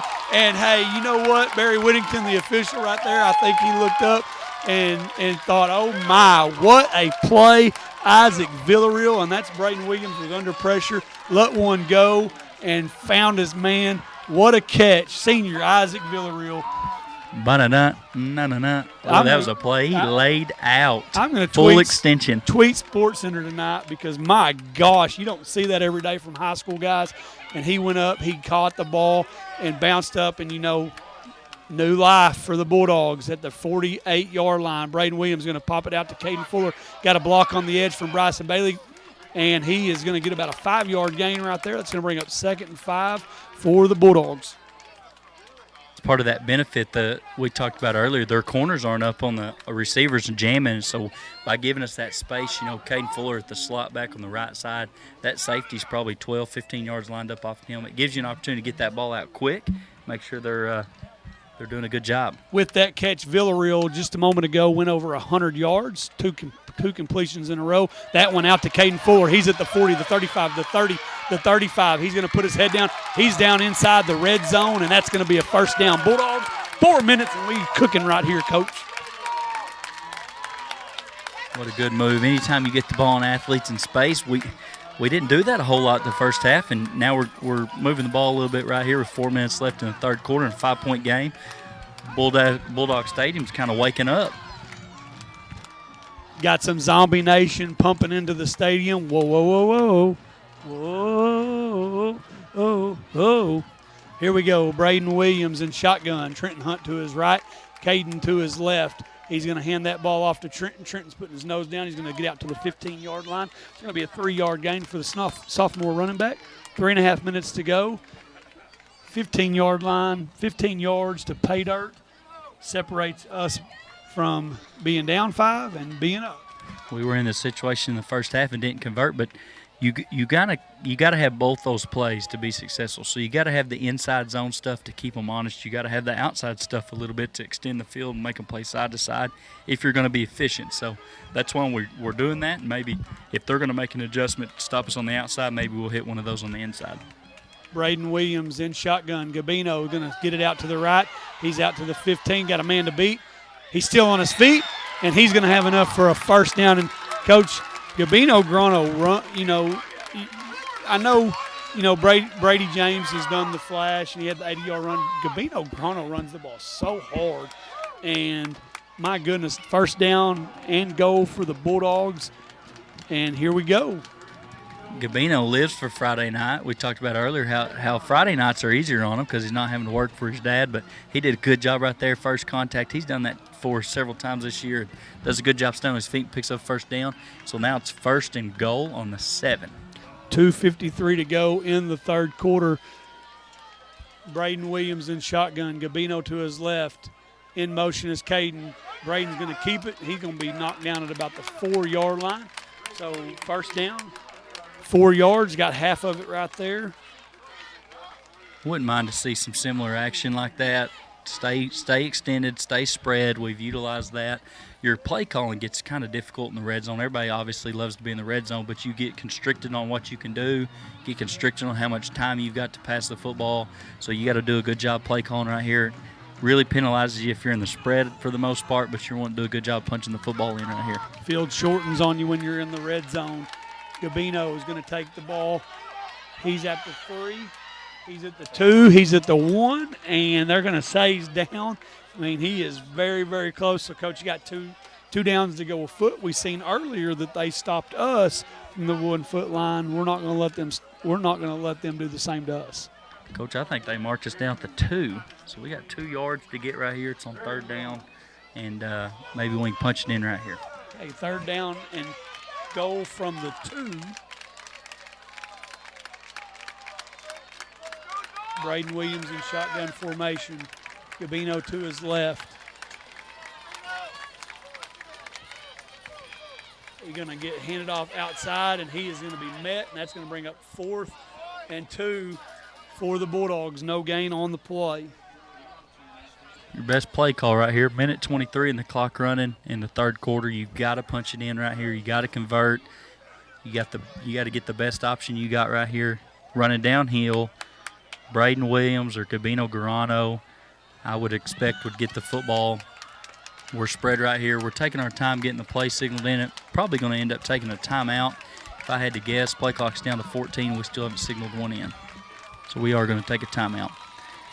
Coach Lippin wanted me to reference to you guys earlier when he was on at halftime that he was referring to the 94 season. He said 93. He's old like that, and sometimes he forgets what he's talking about, but he's referring to the 94 season. And a bunch of those guys he mentioned, like he said, are still in the community and still contributing, and some of them's got babies out here on the field for us. And so that was awesome to reminisce and kind of remember. Coach Brown called them the glory days. Everybody, we're all still in our glory days, so. Oh, for sure. 53 seconds to go. Timeout for the Bulldogs, and like Coach said, you're going to have to call your best play. I wouldn't be surprised to see something where we're rolling out, maybe not looking to pass, but having that option, getting him outside and trying to find 2 yards of open field to go get in. Yeah, any of those touchdown plays. Touchdown plays are the ones you need to call more often than not, but any of that, when you roll out, that does open the field up a little bit, but defenses tend to bring more pressure. I would like that heavy look that we went to in previous games, and it might look like we're going to be in that. Gives you some bodies on the field, gives you some options to run the football. And this is, we talked about it, getting some hair on your chest kind of moments right here. All right, Braden Williams is going to go up under center. Gabino Grano in the backfield, Trenton Hunt in the backfield. And he's going to keep it, and it looks like he's in, but we're waiting on the call. I thought he was in. They're going to say that he's down. I thought he got in on the first push, but they're saying no, and so that's going to be a turnover on downs for the Bulldogs, and Lamar is going to take over. Can't tell you what foot line because good gravy. I thought he was in initially, and then they left the play go on, and they pushed him out, but my gosh, you really want those line judges to come in and be a little bit tighter right there since there's no receiver out. And boy, howdy, I don't know where they're spotting that, but it is. Yeah, it's nose of the football's on the white line. So it's going to be 1st and 10 at the 1-foot line for Lamar.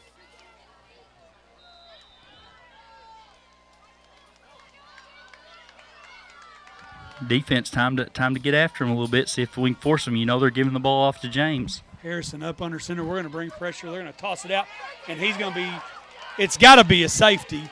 You're not going to – they're going to say that he got out, and, man, I've always told myself I'm not going to get on officials if I ever get to be an announcer, but I thought that was back-to-back. You want defense to do the same thing right here, and they let that forward progress go, but maybe we get another stop right here. That's 2. It's going to be the end of the 3rd quarter is while Lamar's coming off, but my gosh, that's two big jobs spotting the football that's hopefully don't come back to bite us. So that is going to be the end of the 3rd quarter, and we're going to take a moment. And here in just a second, we're going to show you our top 5 plays from the MENA week. And again, on the number 1 play, watch the white hat.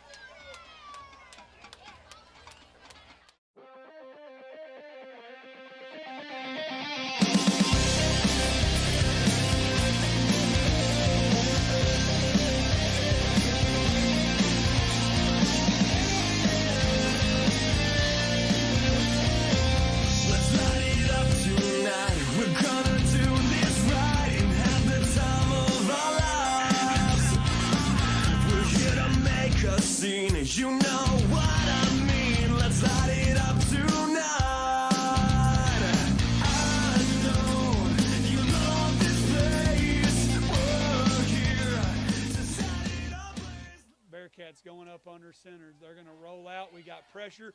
That one's going to be intercepted, and he's got nothing but green grass to the 30, the 35, the 40, the 45, the 50, the 55, the 40. There's no 55-yard line. 20, 15, 10, 5, touchdown, Bulldogs. Let's go. Oh, yeah.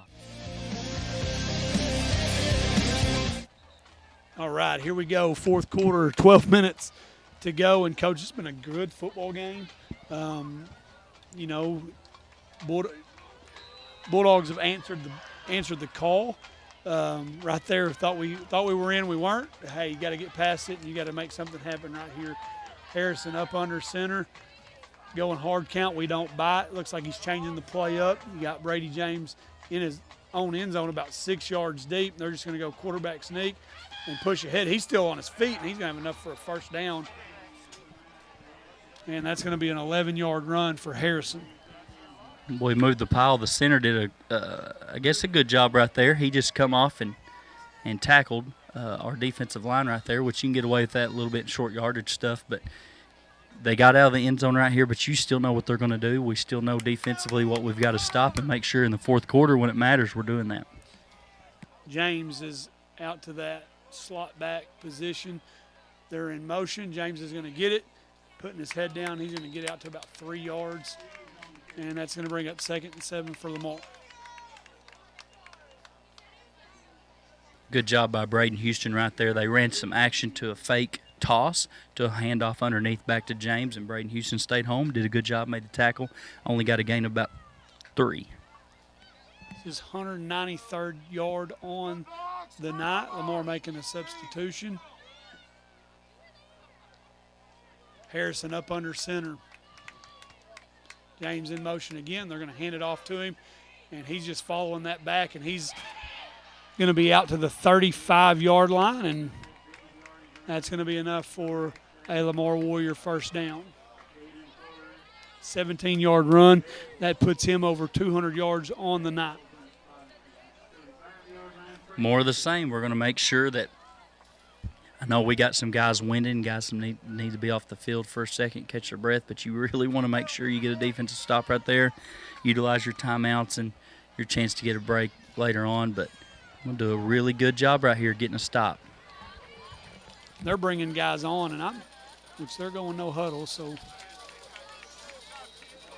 And they're going to call a timeout. That's going to be Lamar's first timeout of the half. 10:25 to go in the fourth quarter. Lamar leading 26-21. They'll have the ball 1st and 10 from their own 35-yard line when we get back to action.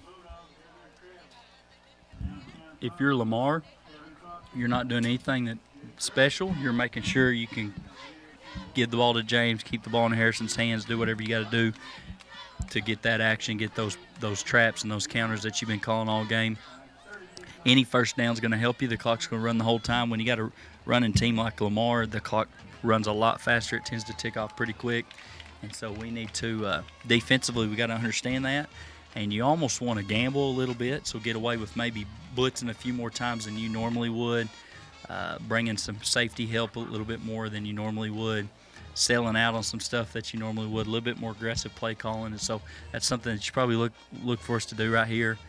Like I said, we're winded, so you want to make sure that we're getting all the breaks we can, all the opportunities we can, and then you got to keep James in front of you. Worst case scenario, they've put the ball on the deck a couple times in turnovers, so you want to make sure that you're not doing anything that's going to jeopardize the outcome of this football game and do your best to get a turnover.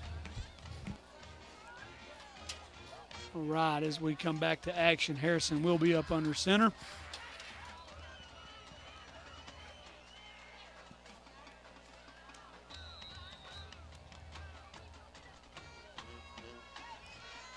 Coach, do you see James on the field?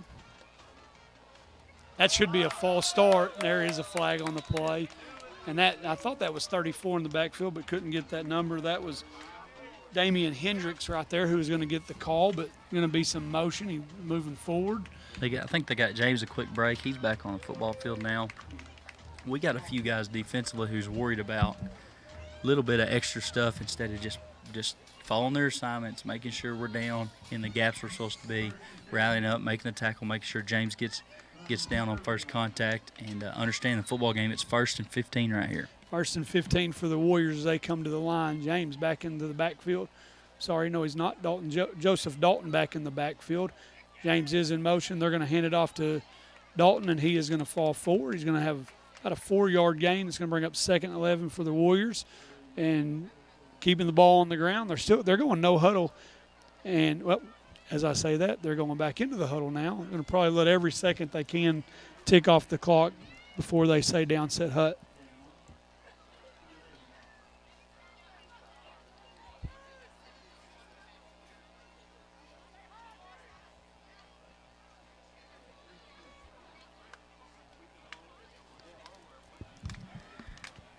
Second 11 right here. Defense is looks like we got several extra guys on the line of scrimmage. They're going a little bit tight set. Harrison up under center. He's going to hand the ball to – nope, he's going to keep the ball, and he's going to get about a 5-yard gain on the play. That's going to bring up 3rd and 6. And for all you people out there who flex, we're going to need you to flex right here. 3 flexes, hold, shake the ugly fist. We need you loud and proud right here.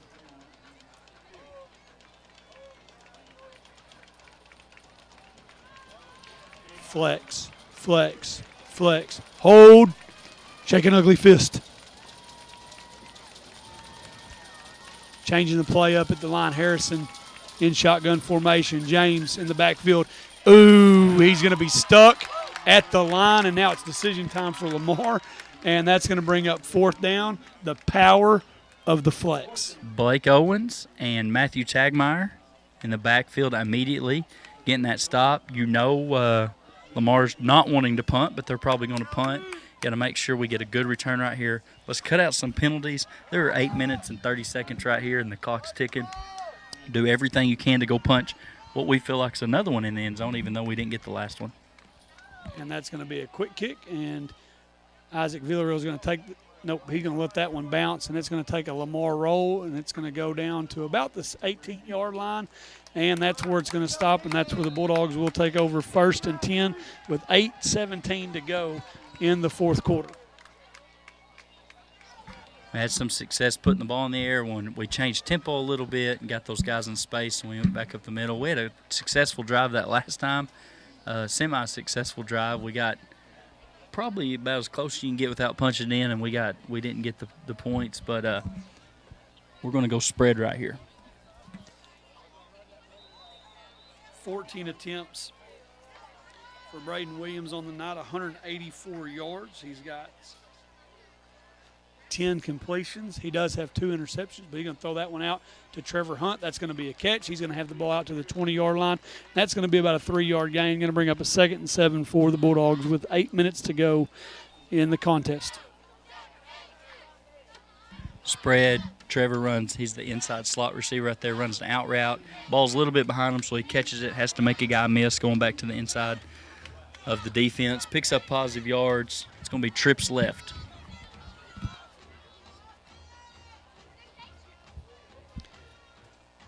Braden Williams dropping back to pass. That one's going to be batted down. Thought there might have been some interference, but they threw that one into double coverage. Ball intended for Bryson Bailey. A little bit of contact, but something you traditionally don't see at the high school level. Braden forced that one a little bit into some double coverage, but Lamar's doing a good job. Like they said, they've kind of made us have to do this, so they're defensively they can line up to it and put us in the best situation. The play clock's down to 11 seconds right here, and we're just signaling the play in, so you really hope we don't have to burn a timeout. 3rd and 7 for the Bulldogs. 5 seconds on the play clock. Braden Williams is going to roll out left. There's pressure, and he's going to be sacked at the 15-yard line. That's going to be about a 5-yard loss for the Bulldogs, and that's going to bring out the punt team. See if we can get another good kick right here by Isaac. He does a good job for us flipping the field for the most part. He'll be back. Lamar has nobody back. Usually means they're going to bring some pressure. Last time they did that, we had about a 50-yard punt. So see if Isaac can do that again. Make sure we got to hold our blocks at the line of scrimmage. Isaac's heels on the goal line. And now they are sending Higbee back. And that's going to be his punt is up. Looked like they may have got a tip on it. and that one's going to take a Lamar bounce, and it's going to roll back to the 25-yard line, and that's where Lamar will take over with 6:51 to go in the game, leading 26-21. Not the punt that we've traditionally seen. Defense is going to have to answer again. It's a 5-point game, and so any score right here is going to make it that much challenging on our offense. It really hasn't had too much success outside of a couple drives in each half, but see what defense we're going to be in here right here. You know, James is getting the football. You know, Harrison's going to be running the football downhill. We got to wrap up and make those tackles. Need a turnover. Turnover would be nice. James doesn't have the ball. They roll out. They throw it to Skyler. He catches it. He's going to be down to about the 10-yard line. That's Skyler Smith on the catch, and that's going to be a 15-yard reception, 13-yard reception on the play. It's a wrinkle we have not seen Lamar do, play action to a rollout, RPO or whatever you want to call those. Smith does a good job right there catching the football, getting a few yards after contact, securing a first down. Just their sixth completion of the night. Harrison back in shotgun formation, going to hand it off to James, and he's going to be met about the 11-yard line. Going to be a gain of 1 on the play. Going to bring up a 2nd and 9 for Lamar.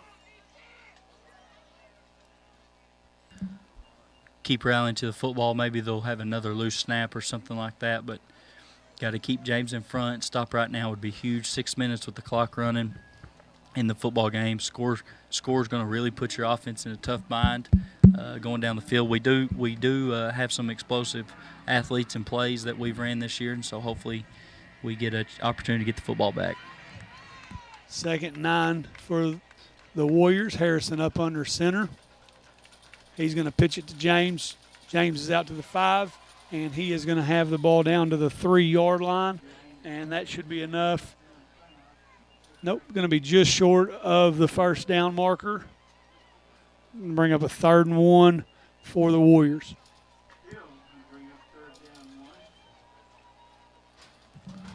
They can pick up a yard right here and get a whole new 4 set of downs at it, so we want some of those spots that we had that last offensive possession down there on that goal line.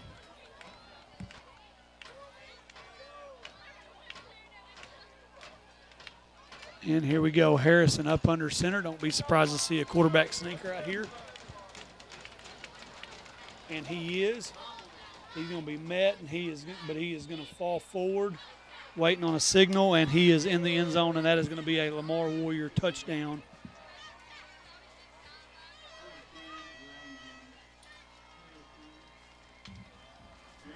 And that is going to make the score 32-21 Lamar. Still a lot of time left. Got 2 timeouts, so you got to go score on this next possession to give yourself a chance, Coach. Down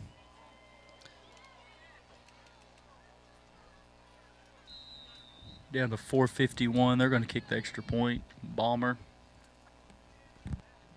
Other than the block, he's looked pretty good on his extra points. That one is up, and it is going to be good, and that is going to make it 33-21 Lamar. With 4:51 to go in the ball game. Really need to start off this possession with a good kick return. We talk about that a lot, but really good kick return set us up in a good field position, short field, or even go punch one in, and then offense take over and do a good job. You're about at 4:51. You're about at that point where it's a all or nothing mentality. So you're really going to make sure that you're doing what you can to force the issue a little bit, maybe push them vertical. For the most part, when we've done that, we've had pressure in the backfield. Braden's always good at escaping the pocket, but so far tonight he's had to force some throws into coverage and had one intercepted on a screen route earlier and forced that last possession, forced one in double coverage. But hopefully we can get those guys out in space. But at the same time, defensively, they know they got to keep everybody in front, so they're gonna call something in their box to counter that. Lamar has the ball teed up, set to kick. Isaac Villarreal back deep to receive. And they are going to kick that one to Bryson Barker, and he's going to take it at the 15. And he is going to be brought down at the 27-yard line. We've seen some quick strike action from the Bulldogs this year. Some one-play drives, some two-play drives. It'd be nice to have one of those right here with 4:45 to go in the game.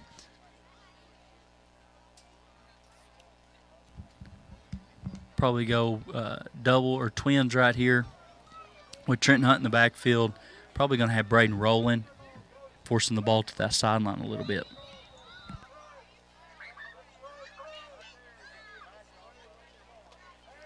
And we're going to run a screen pass. That's to Isaac. He's got some green grass. He is out to the 43-yard line. It's going to stop the clock for the moment. It's going to be a 16-yard gain. Your mentality changes. Get on the football. Get the chain set when the clock stops. Get ready. Get lined up. Ready to rock and roll. Clock's now started at 4:37 and counting. Good tunnel action screen right there. Isaac gets a lot of yards. 16 yards on the play. 1st and 10 for the Bulldogs. Sense of urgency. Right now, Braden's going to roll out. He's going to throw that one. That one's going to go incomplete. Intended for Caden Fuller. Brady James there on the pass breakup. Flood concept to the sideline with Caden Fuller right there. Like we mentioned a second ago, Braden Williams does a good job flushing the pocket right there. It halves the field, but it halves the field defensively as well. So you only got 2 receivers on that sideline. You got to pick and choose your battles and force the issue. Braden Williams back in shotgun formation. Going to be a bad snap. He's going to get down on it, and that's going to bring up a 3rd and 17 for the Bulldogs. You're going to have to go for it no matter what right here. Clock is still running. 4:23 to go in the game.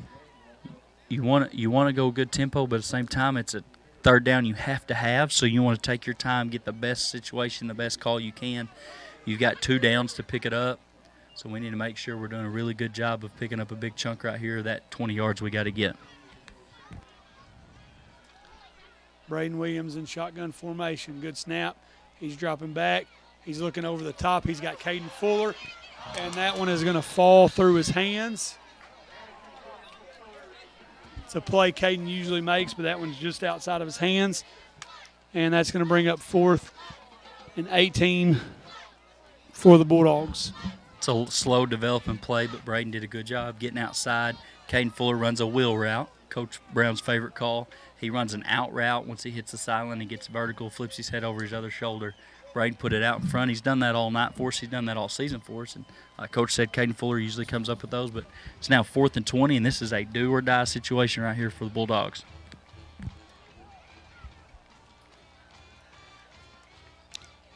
They're bringing pressure. He's throwing it up. He's got Isaac, and that should be pass interference, but they're not going to call it.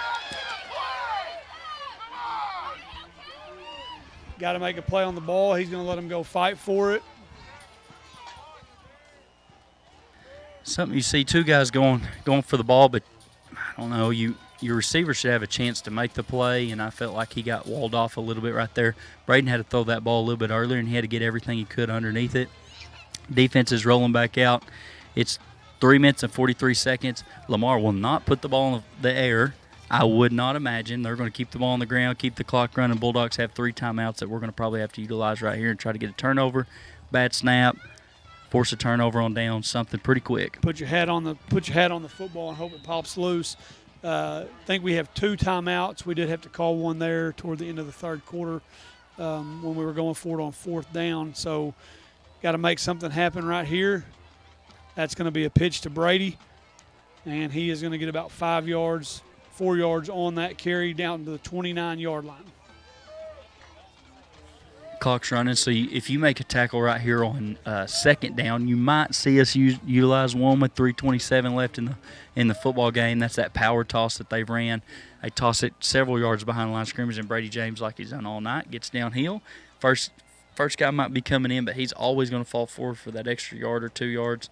They're going to eat up much of this play clock as they can. It's down to 13 seconds.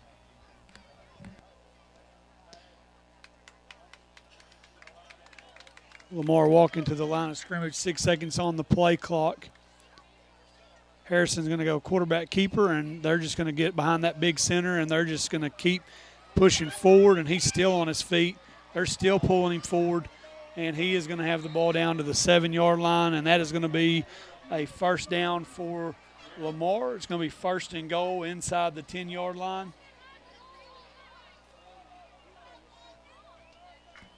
Well, he just moved the football, moved the whole pile for several yards.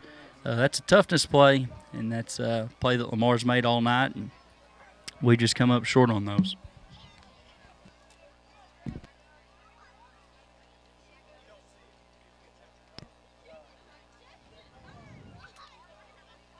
First and goal for Lamar from the 8-yard line, and 2 seconds on the play clock, and they're going to call a timeout, and that'll be their second timeout of the half. 2:28 to go in the game. Lamar leading 33-21.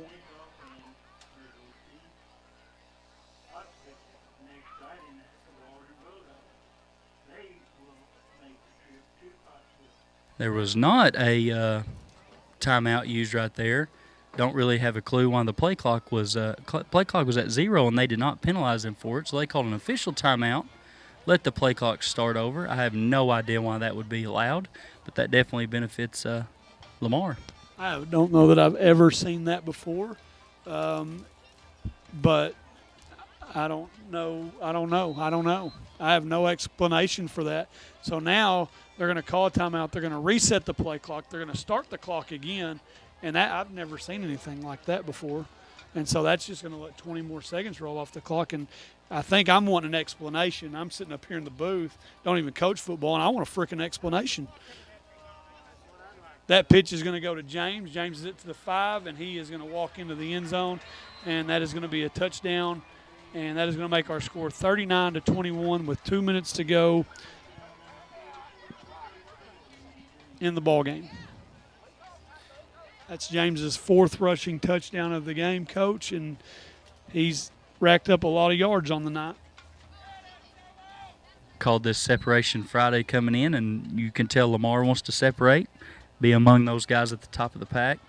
They've already handed Pottsville a loss, and a little bit of a bad snap, but it's ball goes through the middle of the uprights for Balmer. But they're definitely separating themselves as a team that's going to challenge. Earlier in the year, a common opponent is Gentry that we played week 0, and Week 0, yeah. Week 0 we played Gentry, and Lamar played them the next week, and it was a game we really paid attention to. And Gentry beat Lamar, and so we had a good feeling coming in tonight. And like I said, it's been made up of toughness plays, and we haven't been making them. The Bulldogs are really reeling right now, but there's 2:04 left in the football game. We're down 19 points, so you'll probably see we'll throw anything at them but the kitchen sink. Always say you can't compare scores, especially moving week to week, teams getting grooves. And, we talked earlier in the year, this was a game that we've talked about all year, that, we thought it was one that you had to go get if you wanted to make the playoffs. And especially coming off that bye week or that open week. Lamar kicks it off. Isaac Villarreal going to take it at the 20-yard line. He's to the 25 to 30, the 35 to 40. And he is going to be brought down to the 45, and if he could have just maybe stepped his way out of that, he may have been able to break one. But nice return, setting us up on the 47-yard line. Minute 58 to go in the ball game. I would expect Lamar to have some safeties back. They've got James back there pretty deep from pre-snap, and Higbee back there as well, and keep everything in front and make sure that they don't give up any big plays, big quick strikes. Bulldogs coming to the line. Braden Williams in shotgun formation. Trenton Hunt to his left.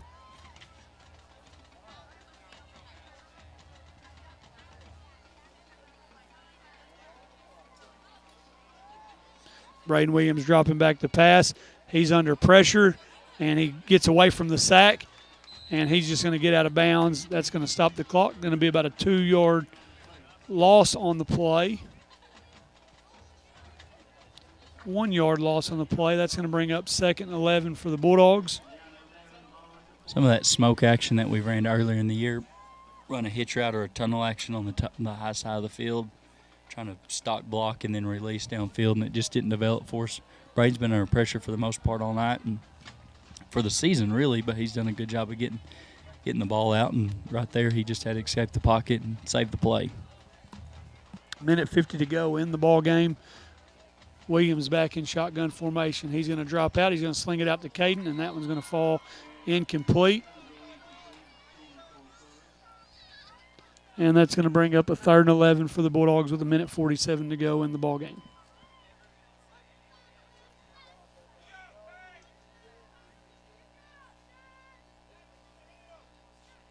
Clock stops on the incompletion, so a minute 47 right here. Bulldogs are just getting the signal in from Coach Stovall. Probably going to be spread, obviously. I would think something over the top, probably to Caden Fuller, Isaac Villarreal. Maybe some concept underneath for Trevor Hunt on that high side of the field and trips left. Going to hand it off to Gabino Grano, and he's going to run. Going to have about 4 yards on the carry. That's going to bring up a 4th and 6 for the Bulldogs with a minute 37 to go in the contest. The clock running on the snap, so it's ticking right now on the run. So now it's 4th down and about 6.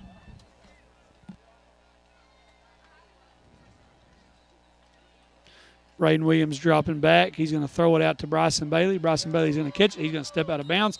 He's going to have enough for a 1st down. That's going to be about a 15-yard strike on that completion. That's going to stop the clock with a minute 13 to go in the ballgame.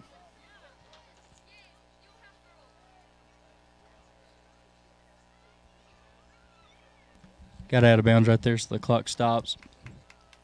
Come back out in that, we call it gangster left, where Caden Fuller's kind of at that sniffer back. Braden Williams going to hand it off to Gabino. Gabino's to the 35. He's going to be out to about the 28-yard line. It's going to be close to a 1st down. It's going to bring up 2nd and 1 for the Bulldogs. Minute to go in the contest. Gabino ran downhill right there, similar to what Lamar's done to us all night. Falling forward, tough run right there, picks up a big chunk of plays, big chunk of yards. And Gabino going to be stopped in the backfield.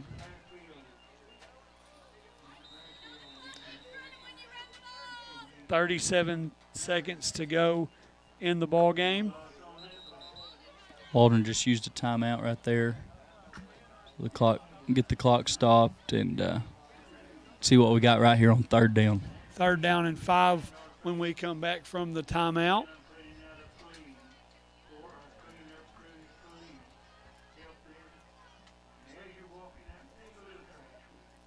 I think they're wanting the clock reset to about 40 seconds coming out of the timeout.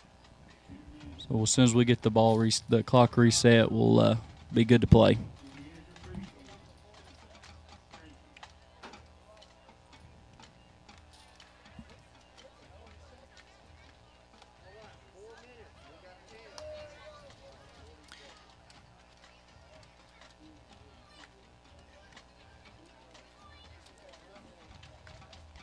.40 seconds on the game clock. Braden Williams back in shotgun formation. He's going to drop back. They're bringing pressure. That one's out to Isaac Villarreal. He's got a catch. He's going to have enough for a 1st down out to the 24-yard line. It's going to be an 8-yard reception for Isaac. Good job right there by the backer, Joseph Dalton, getting out, making that play. Patrick Poor's trying to block him. Dalton did a good job of running to the football, brought down Isaac. Isaac Villarreal's 5th catch of the night, 133 yards receiving. Braden Williams dropping out. He's going to throw it up. That's Bryson Bailey. That's going to be an incomplete pass, the back of the end zone. Good ball by Braden Williams. He's done that this year, kind of redirecting on that rollout scramble drill, so you kind of get to direct your guys down the field a little bit, and that's a repped thing in practice on a scramble drill. So the receivers usually have one coming back to the football and one going over the top and extending it on any busted play like that. 2nd down and 10 for the Bulldogs. 17 seconds to go.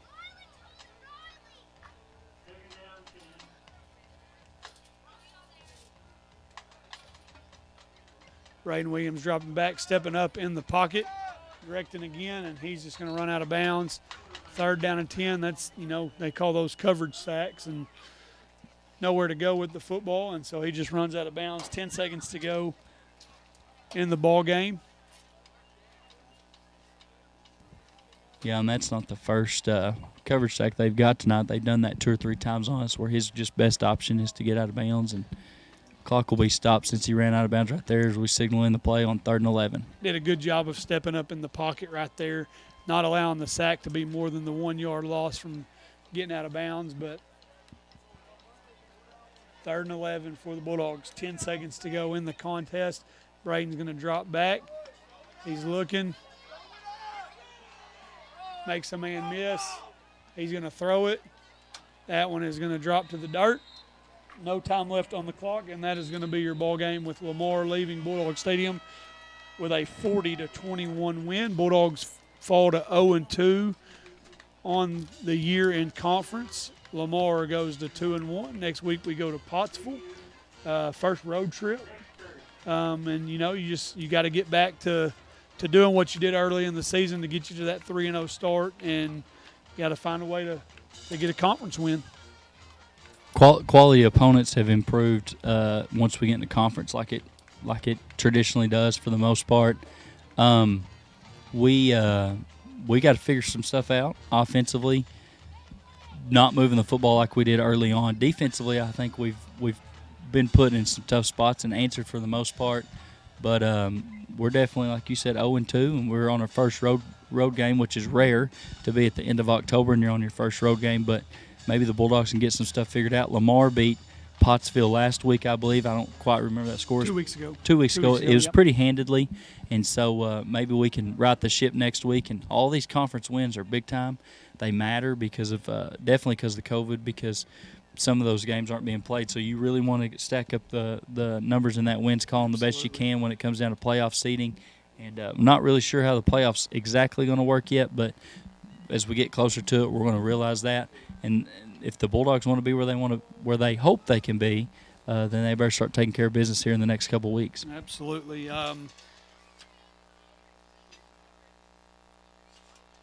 Brady James would probably, if you're talking about a player of the game and being unbiased, he would have to be the player of the game. Had 228 yards rushing on 27 attempts, and broke an 80-yard run earlier, 25-yard touchdown run. Ended up with 4 touchdowns on the night. Thought we did a good job coming out of halftime, getting him to the ground, and then in the fourth quarter he broke that 17-yard run.